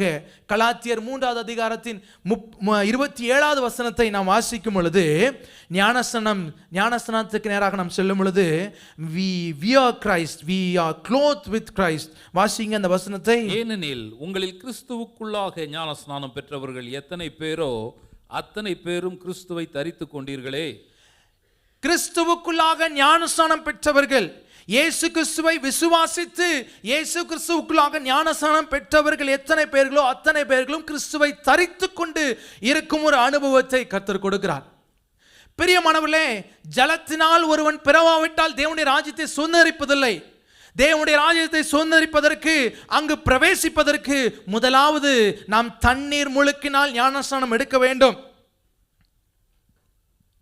பிரியமானவர்களே, பாப்டிசோ என்ற சொல்லக்கூடிய கிரேக்க வார்த்தை டு டிப், டு இமர்ஸ், முழுவதுமாக உள்ளாக சென்று என்பதன் அர்த்தத்தை நமக்கு காண்பிக்கிறது. ஸ்நானம் என்ன? ஸ்தோத்திரம். இப்போலாம் நம்ம ஊரில் ஸ்நானம் எல்லாம் மாறிடுச்சுல. we take different kinds of என்ன ஸ்நானம் என்று சொல்லும் பொழுது தண்ணீருக்குள்ள மூழ்கி வெளியே வருகிற அனுபவம். கர்த்தருக்கு மகிமையுண்டதாக. இது எதை காண்பிக்கிறது என்று சொன்னால், நாம் ஏற்கனவே வாசித்த ரோமர் 6வது அதிகாரத்தின் 3-4 வசனங்களிலே இயேசு கிறிஸ்துவின் மரணம், அவருடைய அடக்கம், அவருடைய உயிர்த்தெழுதலை காண்பிக்கிறது. அப்போ ஞானஸ்நானம் எடுக்க வேண்டும் என்று சொன்னால் மத்தேயு 3வது அதிகாரத்தின் 16வது வசனத்தில் இயேசு எடுத்தது போல, ஆமென், யோர்தானிலே அவர் சென்று மூழ்கி ஞானஸ்நானம் எடுத்தது போல நாமும் அந்த அனுபவத்திற்குள்ளாக காணப்பட வேண்டும். Sprinkling baptism is not a baptism. தெளிப்பு ஞானஸ்நானம் அல்ல. போரிங் பேப்டிசம், தலையில தண்ணீர் ஊற்றி ஞானஸ்நானம் எடுப்பதும் அல்ல. இன்ஃபன்ட் பேப்டிசம், குழந்தை இல்லை ஞானஸ்நானம் எடுப்பதும் அல்ல. பிரியமானவர்களே, கொடிக்கு கீழாக நின்று ஆண்டவரே தெய்வம் என்று அறிக்கை செய்வதும் அல்ல. மார்க் 16வது அதிகாரத்தின் 16வது வசனத்தில் வாசிக்கிறது போல, விசுவாசம் உள்ளவர்களாக விசுவாசத்தின் அடிப்படையில் நாம் ஞானஸ்நானம் எடுக்கிறோம் அல்லவா, அப்பொழுது ரட்சிக்கப்படுகிறோம். லேலூயா, ஹல்லேலூயா. அதுவே விசுவாசிகளாக நாம் ஏறெடுக்கும் ஞானஸ்நானமாய் காணப்படுகிறது. அதுவே ஸ்தோத்திரம் நாம் மறுபடியும் பிறக்கும் அனுபவமாய் காணப்படுகிறது. அதுவே ஆண்டவராகிய இயேசு கிறிஸ்துவானவர் சொன்ன தேவ ராஜ்யத்திற்கு உடையவர்களாக மறுபடியும் பிறக்கும் அனுபவமாய் காணப்படுகிறது. அப்ப நமக்கு கேள்வி வரும்ல, ஆண்டவராகிய இயேசு கிறிஸ்துவோடு சிலுவையில் தொங்கின அந்த மனிதன், இந்த கள்ளன், அந்த குற்றவாளி, அவனை பார்த்து ஆண்டவர் சொல்லுகிறார், நீ இன்றைக்கு என்னோட பரதேசில் இருப்பாய். என்ன, அவனுக்கு மட்டும் எப்படி ஆண்டவர் பரலத்தை கொடுத்துட்டார், அவனுக்கு மட்டும் எப்படி தேவ ராஜ்யத்தை கொடுத்துட்டார். என்ன ஸ்தோத்திரம். போன வாரம் பிரசங்க கேட்டோம், காலத்தை மறந்துட்டீங்களா? காலத்தை பிரயோஜனப்படுத்திக் கொள்ளுங்க. அவனுக்கு காலம் கிடைக்கல. ஆண்டவர் சிலதை அனுமதிக்கிறார் அப்படின்னா அவர் அங்கீகரிக்கிறார் என்பது அர்த்தம் இல்லை. ஆமென். that is not the principle, that is not the set rule. ஆண்டவர் சிலதை அனுமதிக்கிறார் அப்படின்னா அந்த நேரத்தில் ஞானஸ்நானம் கொடுப்பதற்கு வாய்ப்பு இல்லை. அதனால ஆண்டவர் என்ன பண்றாரு, அங்கே அதை அனுமதிக்கிறார். அதனால் ஆண்டவர் அங்கீகரிக்கிறார் என்பது அர்த்தம் அல்ல. பிரியமானவர்களே, நமக்கு ஆண்டவர் நேரத்தை கொடுத்திருக்கிறார், நமக்கு போதுமான காலத்தை கர்த்தர் கொடுத்திருக்கிறார். நமக்கு போதுமான அவகாசத்தையும் கர்த்தர் கொடுத்திருக்கிறார். ஆமென்.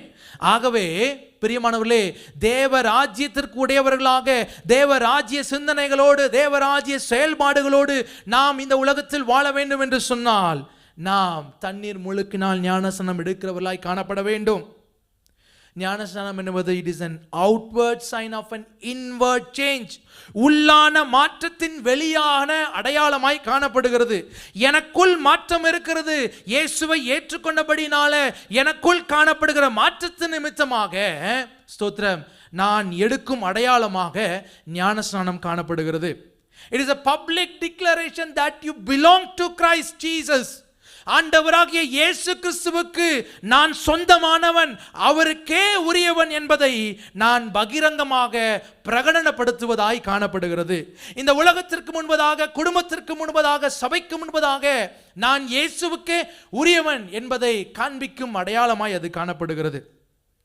பிரியமானவர்களே, ஸ்தோத்திரம், ஞானஸ்நானத்துக்கு ஏதுவான ஸ்தோத்திரம் நிலையில நாம் கடந்து செல்ல கர்த்தர் நமக்கு கிருபை தருவாரா? ஒருவேளை ஞானஸ்நானம் இன்னும் எடுக்காத ஆட்கள் இருப்பீங்கன்னா ஆண்டுடைய சமூகத்தில் இயேசு உண்மையாகவே தேவனுடைய குமாரன் என்பதை விசுவாசித்து, இயேசுதான் தெய்வம் என்பதை விசுவாசித்து, நம்முடைய பாவத்திற்காக பலியானவர் என்று சொல்லி விசுவாசித்து நம்முடைய வாழ்க்கையை அவருக்கு அர்ப்பணிக்க கர்த்தர் கிருபை தருவாராக.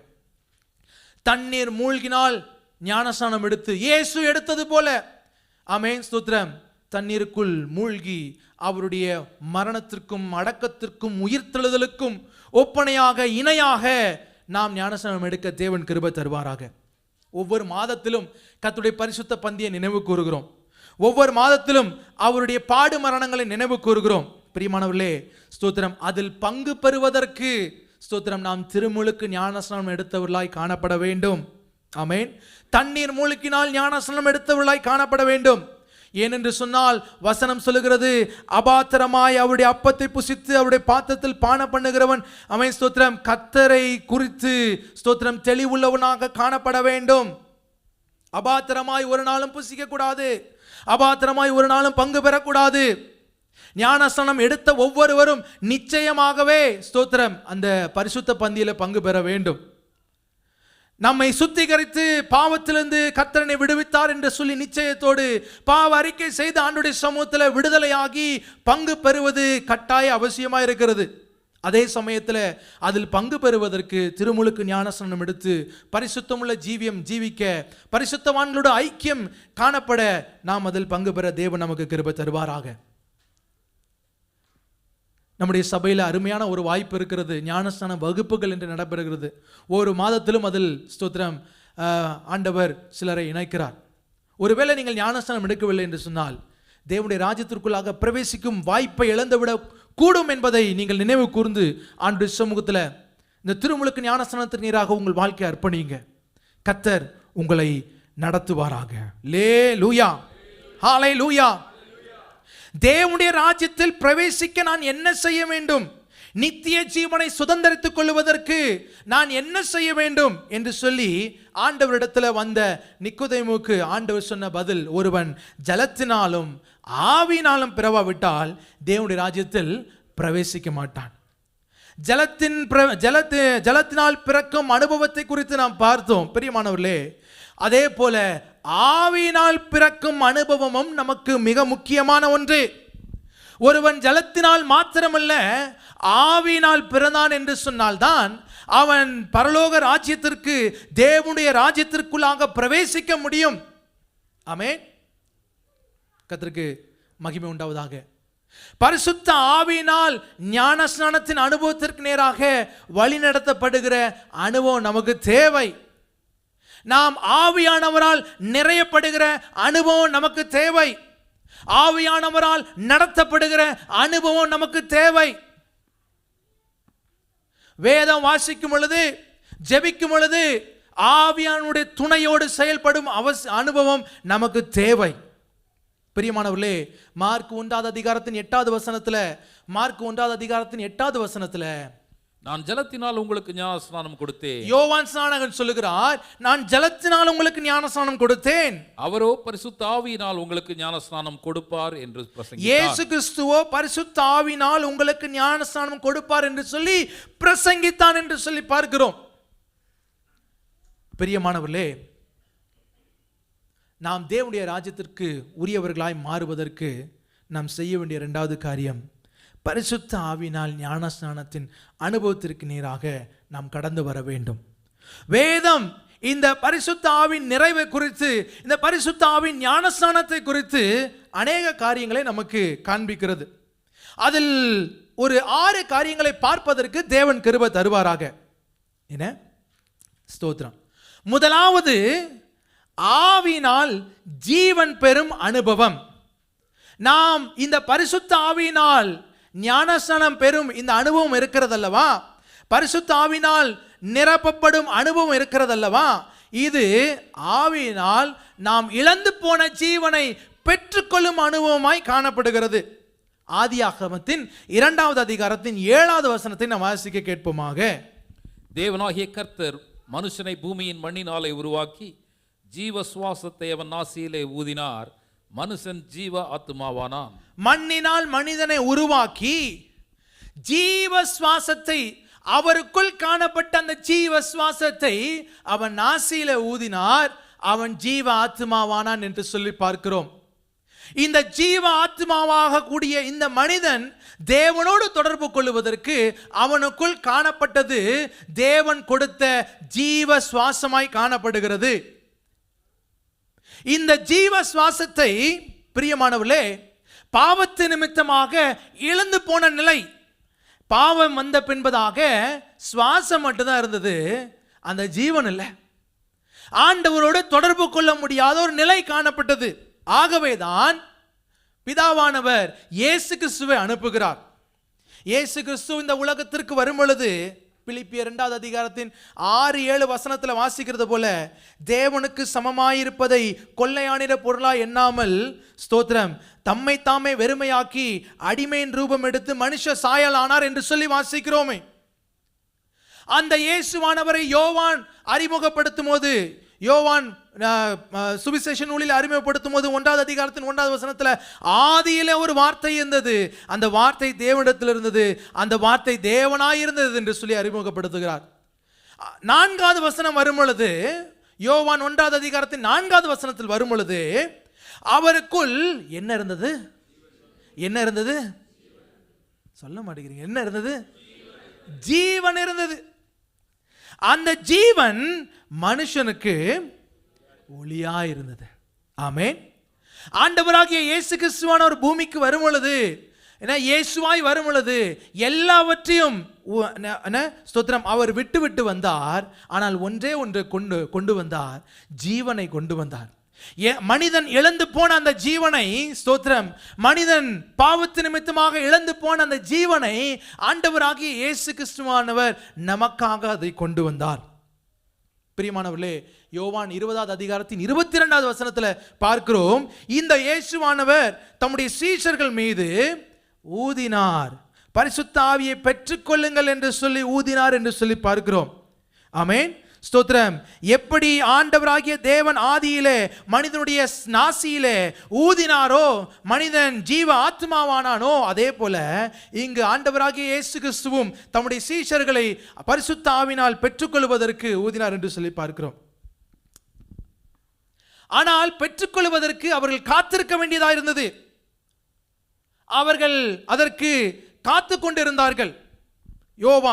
அப்போஸ்தலர் 1வது அதிகாரத்தின் 4-5 வசனங்களிலே நாம் வாசிக்கும் பொழுது, நீங்கள் சில நாளைக்குள்ளாக பரிசுத்த ஆவியினாலே ஞானஸ்நானம் பெறுவீர்கள், அதுவரைக்கும் எருசலேமை விட்டு போகாதிருங்கள் என்று சொல்லி ஆண்டவர் கட்டளையிட்டார். அதற்கு காத்திருங்கள் என்று சொல்லி பரிசுத்த பிதாவினால் வாக்குத்தத்தம் பண்ணப்பட்ட அந்த வாக்குத்தத்தம் நிறைவேறுவதற்கு, அந்த ஆவியினால் நிரப்பப்படுவதற்கு நீங்கள் காத்து கொண்டிருங்கள் என்று சொல்லி அவர்களுக்கு கட்டளையிட்டார். பிரியமானவர்களே, யோவான் 16வது அதிகாரத்தின் 7வது வசனத்தில் வாசிக்கிறோம், இந்த பரிசுத்த ஆவியானவரை, இந்த ஜீவனை ஆண்டவர் நமக்கு தேற்றரவாளனாக தந்தருளி இருக்கிறார். நான் போகிறது உங்களுக்கு நலமாயிருக்கும், பிரயோஜனமாயிருக்கும். நான் போகாதிருந்தால் தேற்றரவாளன் உங்களிடத்தில் வரார்.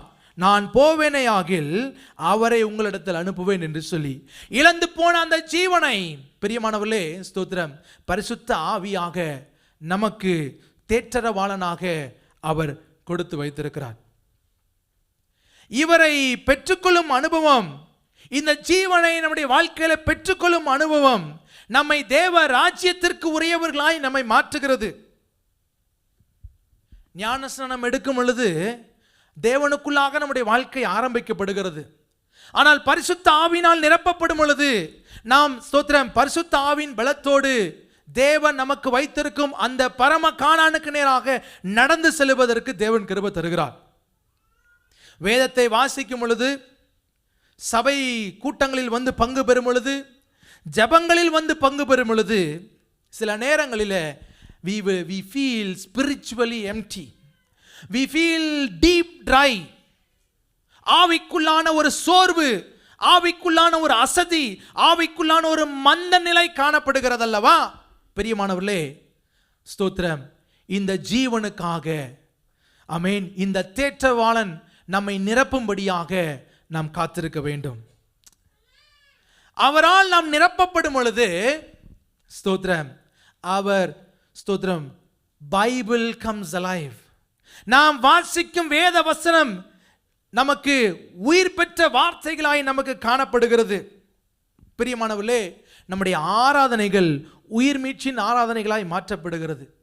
பாவத்தை சகித்து கொள்ள முடியாத நிலைக்கு நேராக நம்முடைய வாழ்க்கை மாற்றப்படுகிறது. இயேசுவை சொல்லாமல் இருக்க முடியாது என்ற நிலைக்கு நேராக நம்முடைய இருதயம் மாற்றப்படுகிறது. இந்த ஜீவனுக்காக, இந்த தேற்றரவாளனுக்காக நாம் காத்திருக்க வேண்டும். பெற்றுக்கொள்ள கர்த்தர் நமக்கு கிருபை தருவாராக.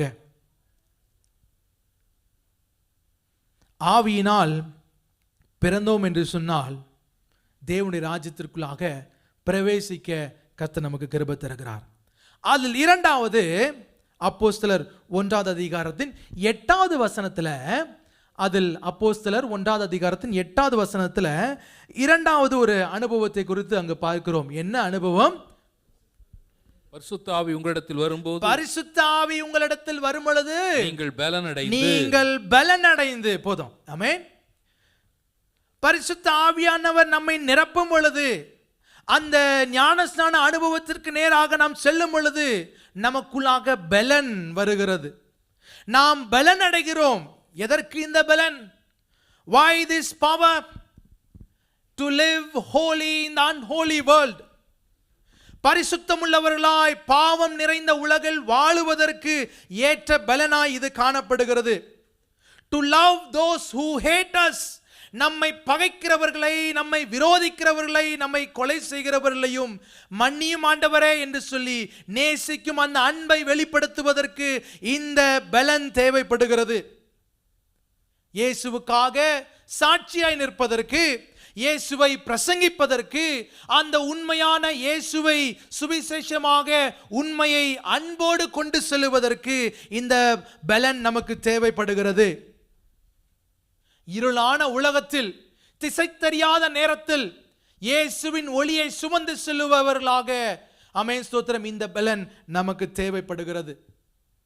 பிரியமானவர்களே, நாம் ராஜ்யத்திற்குரியவர்களாய் காணப்பட வேண்டும் என்று சொன்னால் நமக்குள் ராஜ்யத்தின் வல்லமை அவசியம். தேவ ராஜ்யத்தின் பலனை பெற்றுக்கொண்டு வாழுவதற்கு கர்த்தர் நமக்கு கிருபை தருவாராக.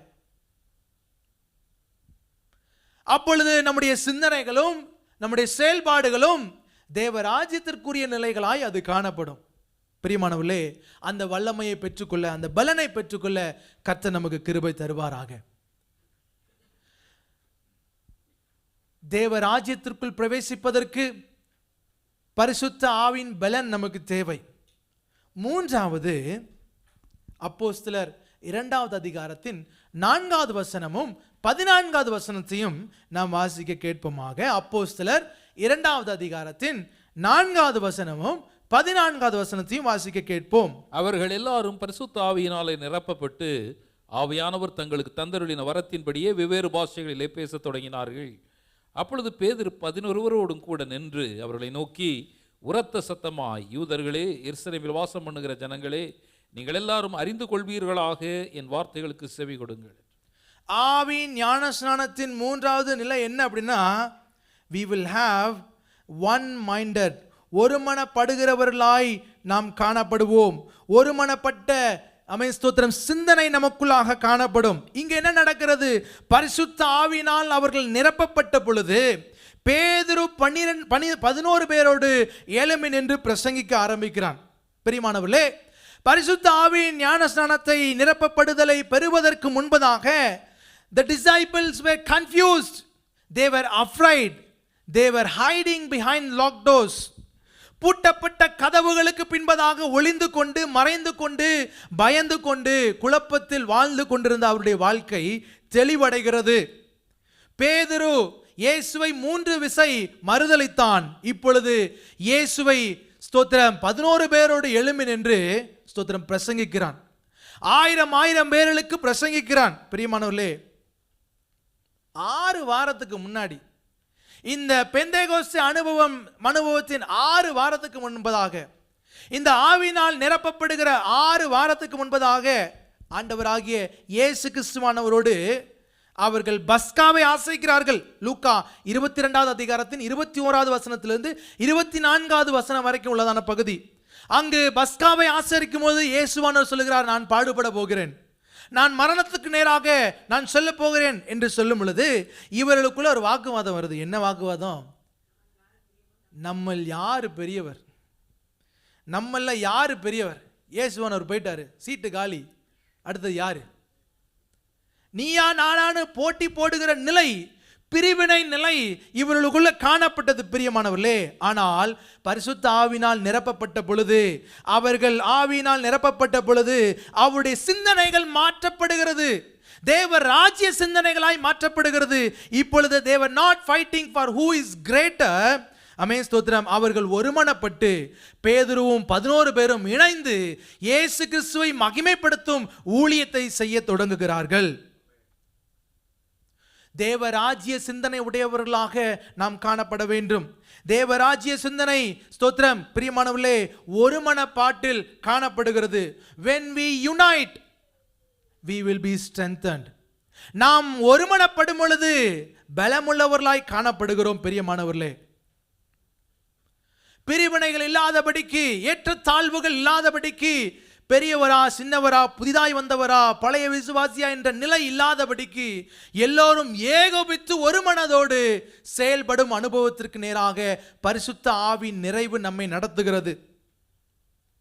அதுதான் ராஜ்ய சிந்தனையாய் காணப்படுகிறது. பிரியமானவர்களே, முந்தினோர் பிந்தினோராயும் பிந்தினோர் முந்தினோராயும் என்று சொல்லி ஆண்டவர் சொல்லுகிறார் அல்லவா? தேவ ராஜ்யம் அப்படிப்பட்டதுதான். அப்படிப்பட்ட நிலையில கிரியை செய்வதற்கு கர்த்தர் நம்மை விசேஷித்த அபிஷேகத்தினால் நிரப்புவாராக. பரிசுத்த ஆவியின் நிறைவு ஸ்தோத்திரம் 4வது நம்மை கட்டுப்படுத்துவதாக காணப்படுகிறது. எபேசியர் 5வது அதிகாரத்தின் 18வது வசனம், The Holy Spirit controls us. Amen. எபேசியர் 5வது அதிகாரத்தின் 18வது வசனத்தை வாசிக்க கேட்போம். Ephesians chapter 5 verses 18. துன்மார்க்கத்திற்கு ஏதுவான மதுபானம் ஏறிக்கொள்ளாமல் ஆவியினால் நிறைந்து. துன்மார்க்கத்துக்கு ஏதுவான மதுபான வெறி கொள்ளாமல் ஆவியினால் நிறைந்தவர்களாக, ஆவியினால் கட்டுப்படுத்தப்பட்டவர்களாக, ஆவியானவருடைய கட்டுப்பாட்டுக்குள் காணப்படுகிற வாழ்க்கையாக ஸ்தோத்திரம் காணப்பட வேண்டும்.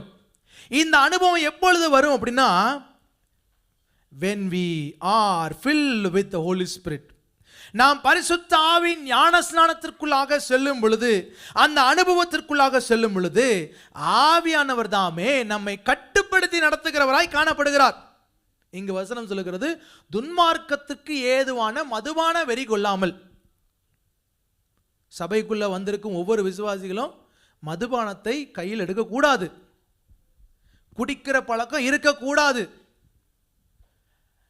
அது நல்லது அல்ல. குடியை கெடுக்கும். இது வெறும் குடியை மாத்திரம் நமக்கு காண்பிக்கிறது இல்லை, ஒரு வெறியை காண்பிக்கிறது. என்ன வெறி? an addiction, worldly addiction. பிரியமானவர்களே, ஸ்தோத்திரம், இதிலிருந்து நாம் விலகி நடக்கிறவர்களாய் காணப்பட வேண்டும். எந்த காரியத்திற்கும் நாம் முதலிடம் கொடுத்து அதில் அடிக்ட் ஆகும் அனுபவத்திற்கு நேராக செல்லக்கூடாது. நிறைய நேரம் நம்ம சொல்லுவோம், நான் எதற்கும் அடிமை இல்லையே, நாம் எதற்கும் அடிமை இல்லையே, நான் தான் பெரிய பாவம் எதுவும் செய்கிறது இல்லையே, ஆண்டவர் கொடுக்குற நேரத்தை ஆண்டவர் கொடுக்குறேனே, நான் சரியாக தானே இருக்கிறேன். ஆனால் ஆவியினால் நிரப்பப்படுகிறோமா என்பது கேள்வி. வசனம் துன்மார்க்கத்துக்கு ஏதுவான மதுவான வெறி கொள்ளாமல் என்று நிலையில நிற்பதில்லை, அதோடு சேர்ந்து ஆவியினால் நிறைந்து என்று சொல்லப்பட்டிருக்கிறது. ஆவியானவரால் கண்ட்ரோல் பண்ணப்படுகிற ஒரு வாழ்க்கை. we should not be controlled by worldly addictions, instead we should be controlled by the Holy Spirit.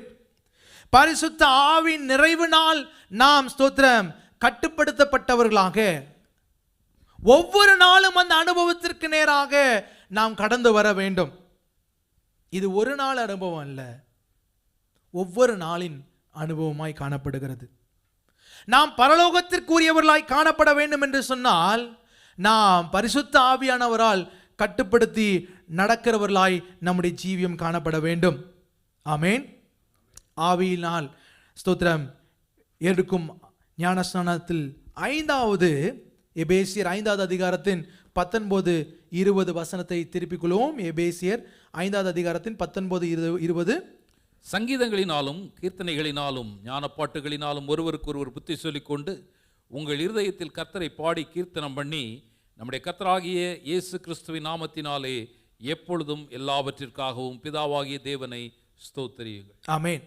Tamil easy reading version சொல்லிட்டு ஒரு வெர்ஷன் இருக்கு. அதுல இந்த வசனத்தை ரொம்ப அழகா நாம் புரிந்து கொள்கிற நிலையில சொல்லப்பட்டிருக்கிறது. எப்படின்னா, சங்கீதங்களினாலும் கீர்த்தனைகளினாலும் பக்தி பாடல்களினாலும் ஒருவருக்கொருவர் பேசிக்கொள்ளுங்கள் என்று சொல்லப்பட்டிருக்கிறது. 5வது, நாம் ஆவிக்கேற்ற உரையாடல் உடையவர்களாய் காணப்பட வேண்டும். பரிசுத்த ஆவியானவர் நம்மை நிரப்பும் பொழுது நம்முடைய conversations becomes a spiritual conversations. நம்முடைய உரையாடல்கள், நம்முடைய பேச்சுக்கள் எல்லாம் தேவனை மகிமைப்படுத்துகிற, தேவனை உயர்த்துகிற வார்த்தைகளாய் அது மாறிவிடும். தேவ ராஜ்யத்திற்குரியவர்களாய் காணப்பட வேண்டும் என்று சொன்னால் தேவ ராஜ்யத்துக்குரிய பேச்சுக்கள் நம்மிடத்தில் காணப்பட வேண்டும். அங்கு தேவனை மகிமைப்படுத்தும் வார்த்தைகள் நம்முடைய வாழ்க்கையில காணப்பட வேண்டும். பிரியமானவர்களே, 20வது வசனத்துல வாசிக்கிறது போல, எபேசியர் 5:20 வாசிக்கிறது போல, எப்பொழுதும் எல்லாவற்றிற்கும் எல்லா காரியத்திற்கும் எப்பொழுதும் எல்லா சூழ்நிலையிலும் அவரை ஸ்தோத்திரம் பண்ணிக்கொண்டே இருக்கும் ஒரு வார்த்தைகள் நம்முடைய வாயிலிருந்து புறப்பட வேண்டும். நாம் பேசுவதை குறித்து மிக கவனமுடையவர்களாய் காணப்படணும். நாம் எப்படிப்பட்ட உரையாடல் உடையவர்களாய் காணப்படுகிறோம், எப்படிப்பட்ட பேச்சுக்கள் உடையவர்களாய் காணப்படுகிறோம் என்பதில் கவனமுடையவர்களாய் இருக்கணும். தீத்து 3வது அதிகாரத்தின் 9வது வசனத்தில் புத்தீனமான தர்க்கங்களுக்கும் வம்ச வரலாறுகளுக்கும் ஸ்தோத்திரம் நாம் விலகி இருக்க வேண்டும் என்று சொல்லப்பட்டிருக்கிறது. நான் வேகமாய் சொல்கிறேன். 1 தீமோத்தேயு 4வது அதிகாரத்தின் 7வது வசனத்தில் சீர்கேடான கிளைவுகள் பேச்சுக்கு விலகிருங்கள், கட்டுக்கதைகளுக்கு விலகிருங்கள் என்று சொல்லப்பட்டிருக்கிறது. 2 தீமோத்தேயு 2வது அதிகாரத்தின் 15வது வசனத்தில் சீர்கேடான வீண் பேச்சுகளுக்கு விலகி இருங்கள் என்று சொல்லப்பட்டிருக்கிறது. மாறாக ரோமர் 14வது அதிகாரத்தின் 19வது வசனத்தில், அந்த ஸ்லைடை போட்டிருந்தேன், 19வது வசனத்தில் சமாதானத்துக்கு ஏதுவானவைகளை, பக்தி விருத்தி உண்டாக்குகிறவைகளை நாம் ஸ்தோத்திரம் தேடி நாடி அதில் நடக்க கடவோம் என்று சொல்லப்பட்டிருக்கிறது. நாம் என்ன பேசுகிறோம், என்ன வார்த்தைகளை பயன்படுத்துகிறோம் என்பதில் தேவன் கவனமுள்ளவராய் இருக்கிறார். மல்கியா 3வது அதிகாரத்தின் 16வது வசனத்தில் கர்த்தருக்கு பயந்தவர்கள் ஒருவரோடு ஒருவர் பேசிக்கொள்வார்கள், கர்த்தர் கவனித்து கேட்பார். கர்த்தர் கவனித்து கேட்கிறவர் மாத்திரமல்ல, அதை தமக்கு முன்பதாக இருக்கும் ஞாபக புஸ்தகத்தில் எழுதி வைக்கிறவராய் காணப்படுவார். பிரியமானவர்களே, ஆகவே நம்முடைய பேச்சுக்கள், நம்முடைய உரையாடல்கள் ஆவிக்கேற்ற உரையாடல்களாய் மாற வேண்டும். ஆவிக்கேற்ற உரையாடல்களாய் மாற வேண்டும் என்று சொன்னால் நாம் ஸ்தோத்திரம் ஆவிக்குரிய ஞானஸ்நானத்தின் அனுபவத்திற்கு நேராக கடந்து வர வேண்டும். நம்முடைய வார்த்தைகள் ஆவிக்கேற்ற உரையாடல்களாய் காணப்பட வேண்டும் என்று சொன்னால் முதலாவது தேவனிடத்தில் பேசுகிறவர்களாய் காணப்படணும். எழுந்த உடனே ஸ்தோத்திரம் தேவனிடத்தில் சம்பாஷிக்கிறவர்களாய் காணப்படணும். 1 கொரிந்தியர் 14வது அதிகாரத்தின் 2வது வசனத்திலும் 4வது வசனத்தையும் வாசிக்க கேட்போமாக. 1 கொரிந்தியர் 14:2-4. ஏனெனில் அந்நிய பாஷையில் பேசுகிறவன் ஆவியிலே ரகசியங்களை பேசினாலும் அவன் பேசுகிறதை ஒருவனும் அறியாதிருக்கிறபடியினாலே அவன் மனுஷரிடத்தில் பேசாமல் தேவனிடத்தில் பேசுகிறான். அந்நிய பாஷையில் பேசுகிறவன் தனக்கே பக்தி விருத்தி உண்டாக பேசுகிறான். அந்நிய பாஷை பேசுகிறவன் ரகசியங்களை பேசுகிறான், அவன் தேவனிடத்திலேயே பேசுகிறான். பக்தி விருத்தி உண்டாக்கத்தக்கதாக, தனக்குத்தானே பக்தி விருத்தி உண்டாக்கத்தக்கதாக பேசுகிறான் என்று சொல்லி பார்க்கிறோம். காலையில் எழுந்த உடனே மனிதர்களிடத்தில் பேசுவதை பார்க்கலாம். என்ன, கூட இருக்கிற மனைவி, கணவன், பிள்ளைகள் எடுத்த உடனே காலையில் ஃபோனில் பேசுகிறத பார்க்கலாம். முதலாவது ஆண்டவரிடத்தில் பேசும் ஒரு அனுபவம் நமக்கு தேவை. தேவனிடத்தில் ரகசியங்களை பேசுகிற அனுபவம் நமக்கு தேவை பிரியமானவர்களே. அப்படி பேசி நம்முடைய வாழ்க்கையில் நம்முடைய நாட்களை ஆரம்பித்தோம் என்று சொன்னால் நம்முடைய உரையாடல்கள் it becomes a spiritual conversation. மற்றவர்களோடு பேசும் பொழுதும் ஸ்தோத்திரம் தேவனை மகிமைப்படுத்தும் வார்த்தைகளை, தேவனை மகத்துவப்படுத்தும் வார்த்தைகளாய் அது மாற கர்த்தர் நமக்கு கிருபை தருகிறார். ஆவியின் ஞானஸ்நானத்தின் 6வது காரியம், எபேசியர் 5வது அதிகாரத்தின் 21வது வசனம், தெய்வ பயத்தோட ஒருவருக்கொருவர் கீழ்ப்படிந்திருங்கள் என்று சொல்லப்பட்டிருக்கிறது. ஆவிக்கேற்ற கீழ்ப்படிதல், ஸ்பிரிச்சுவல் சப்மிஷன் நமக்கு தேவை. பிரியமானவர்களே, நாம் ஆவிக்கேற்றவர்களாக ஒருவருக்கொருவர் இணைந்து இசைந்து விட்டு கொடுத்து செல்லுகிறவர்களாய் நாம் காணப்பட வேண்டும். அதுவே ராஜ்யத்தின் நிலைப்பாடாய் காணப்படுகிறது. புரிந்து கொள்வதற்காக ஏசாயா 58வது அதிகாரத்தின் 9வது வசனத்தில் ஆண்டவராகிய ஸ்தோத்திரம் தேவன் அங்கு ஒரு வார்த்தை சொல்கிறார். நீ கூப்பிடுவாய், கர்த்தர் மறு உத்தரவு கொடுப்பார். நீ சத்தமிடுவாய், இதோ நான் இருக்கிறேன் என்று சொல்லுவார். எப்பொழுது சொல்லுவார்? நுகத்தடியையும் விரல் நீட்டுதலையும் நிபச்சொல்லையும் உன் நடுவில் என்று நீ அகற்றும் பொழுது. இன்றைக்கு நாம் ஒருவரோடு ஒருவர் கொள்ளும் உறவு மிக அவசியமான ஒன்று. இதை விட்டு விடாதீர்கள் என்று சொல்லி வசனம் சொல்லுகிறது. சபை கூடுதலை சிலர் விட்டு விடுகிறது போல நான் விட்டு விடக்கூடாது. ஏனென்று சொன்னால் இங்கு பக்தி விருத்தி உண்டாக்கத்தக்கதாக நம்முடைய ஜீவியம் மற்றவர்களை ஸ்தோத்திரம் தேவனுக்கு நேராக நடத்துகிறது, நடத்த வேண்டும். அதே சமயத்தில் we should be aware of the spirit of accusation. குற்றச்சாட்டின் ஆவிக்கு நாம் கவனம் உடையவர்களாய் காணப்பட வேண்டும். புரிந்து கொள்வதற்காக சொல்கிறேன். ஆதியாகமத்தின் 3வது அதிகாரத்தின் 6வது வசனத்தில் பார்க்கிறோம். ஸ்திரீயானவள் புசிப்புக்கு நல்லது என்று சொல்லி கனியை எடுத்து அவள் புசித்தது மாத்திரமல்ல தன் புருஷனுக்கும் கொடுத்தாள் என்று சொல்லி பார்க்கிறோம். பாவத்தை செய்யும் பொழுது பாவம் நம்மை மாத்திரம் பாதிப்பதில்லை பிரியமானவர்களே, நம்மை சுற்றி இருப்பவர்களையும் பாதிக்கக்கூடியதாக இருக்கிறது. என்னை தானே பாதிக்குது, நான் குடிச்சா எனக்கு தானே பிரச்சனை, நான் புகை விட்டா எனக்கு தானே ப்ராப்ளம் நினைக்கிறோம். ஆனால் அதில் பாதிக்கப்படுவது நம்மை சுற்றி இருக்கும் நபர்கள். பிரியமானவர்களே ஸ்தோத்திரம், இங்கு 3வது அதிகாரத்தின் 12வது வசனத்தில் பார்க்கிறோம். அங்கு ஆண்டவராகிய தேவன் ஏதேன் தோட்டத்தில் ஆதாமை தேடி வருகிறார். எங்கே இருக்கிறாய் என்று கேட்கிறார். நான் நிர்வாணி என்று அறிந்து கொண்டு ஒளிந்து கொண்டு இருக்கிறேன் என்று சொன்னார். நிர்வாணி என்று உனக்கு சொன்னது யார்? புசிக்க வேண்டாம் என்று விளக்கினதை புசித்தாயோ என்று சொல்லும் பொழுது இங்கு உன் பதில் சொல்லுகிறான். இந்த ஸ்திரீ என்ன விரல் நீட்டி மற்றவர்கள் மேல் நாம் குற்றம் சாட்டுகிறோம் அல்லவா? விரல் நீட்டி மற்றவர்கள் மேல் குற்றத்தை சுமத்துகிறோம் அல்லவா? It is easy to put the blame than to carry it. மற்றவர்களை குற்றம் சாட்டுவது மிக எளிது, அந்த குற்றத்தை சுமப்பது கடினமான ஒன்று. இவன் எளிதாய் சொல்லுகிறான், ஆண்டவரே இந்த ஸ்திரீ தான் என்ன பண்ணா, அந்த விருட்சத்தின் கனியை எனக்கு கொடுத்தா. குற்றத்தை தான் செய்தேன் என்று உணர்ந்து அதை ஏற்றுக்கொள்ளாத நிலை தன்னோடு இருந்த ஸ்திரீயின் மேல் அந்த குற்றத்தை சுமத்துகிறான். இன்னும் அதில் அதிக ஒரு பட்சமாக தேவரீர் நீர் தந்த அந்த ஸ்திரீ தான் இதை செய்தால், ஆகவே நீரும் குற்றவாளி என்று சொல்லி தேவனுக்கு நேராகவும் தன் கரத்தை நீட்டுகிறான். நிறைய நேரத்தில் நம்ம அதை தானே செய்கிறோம்.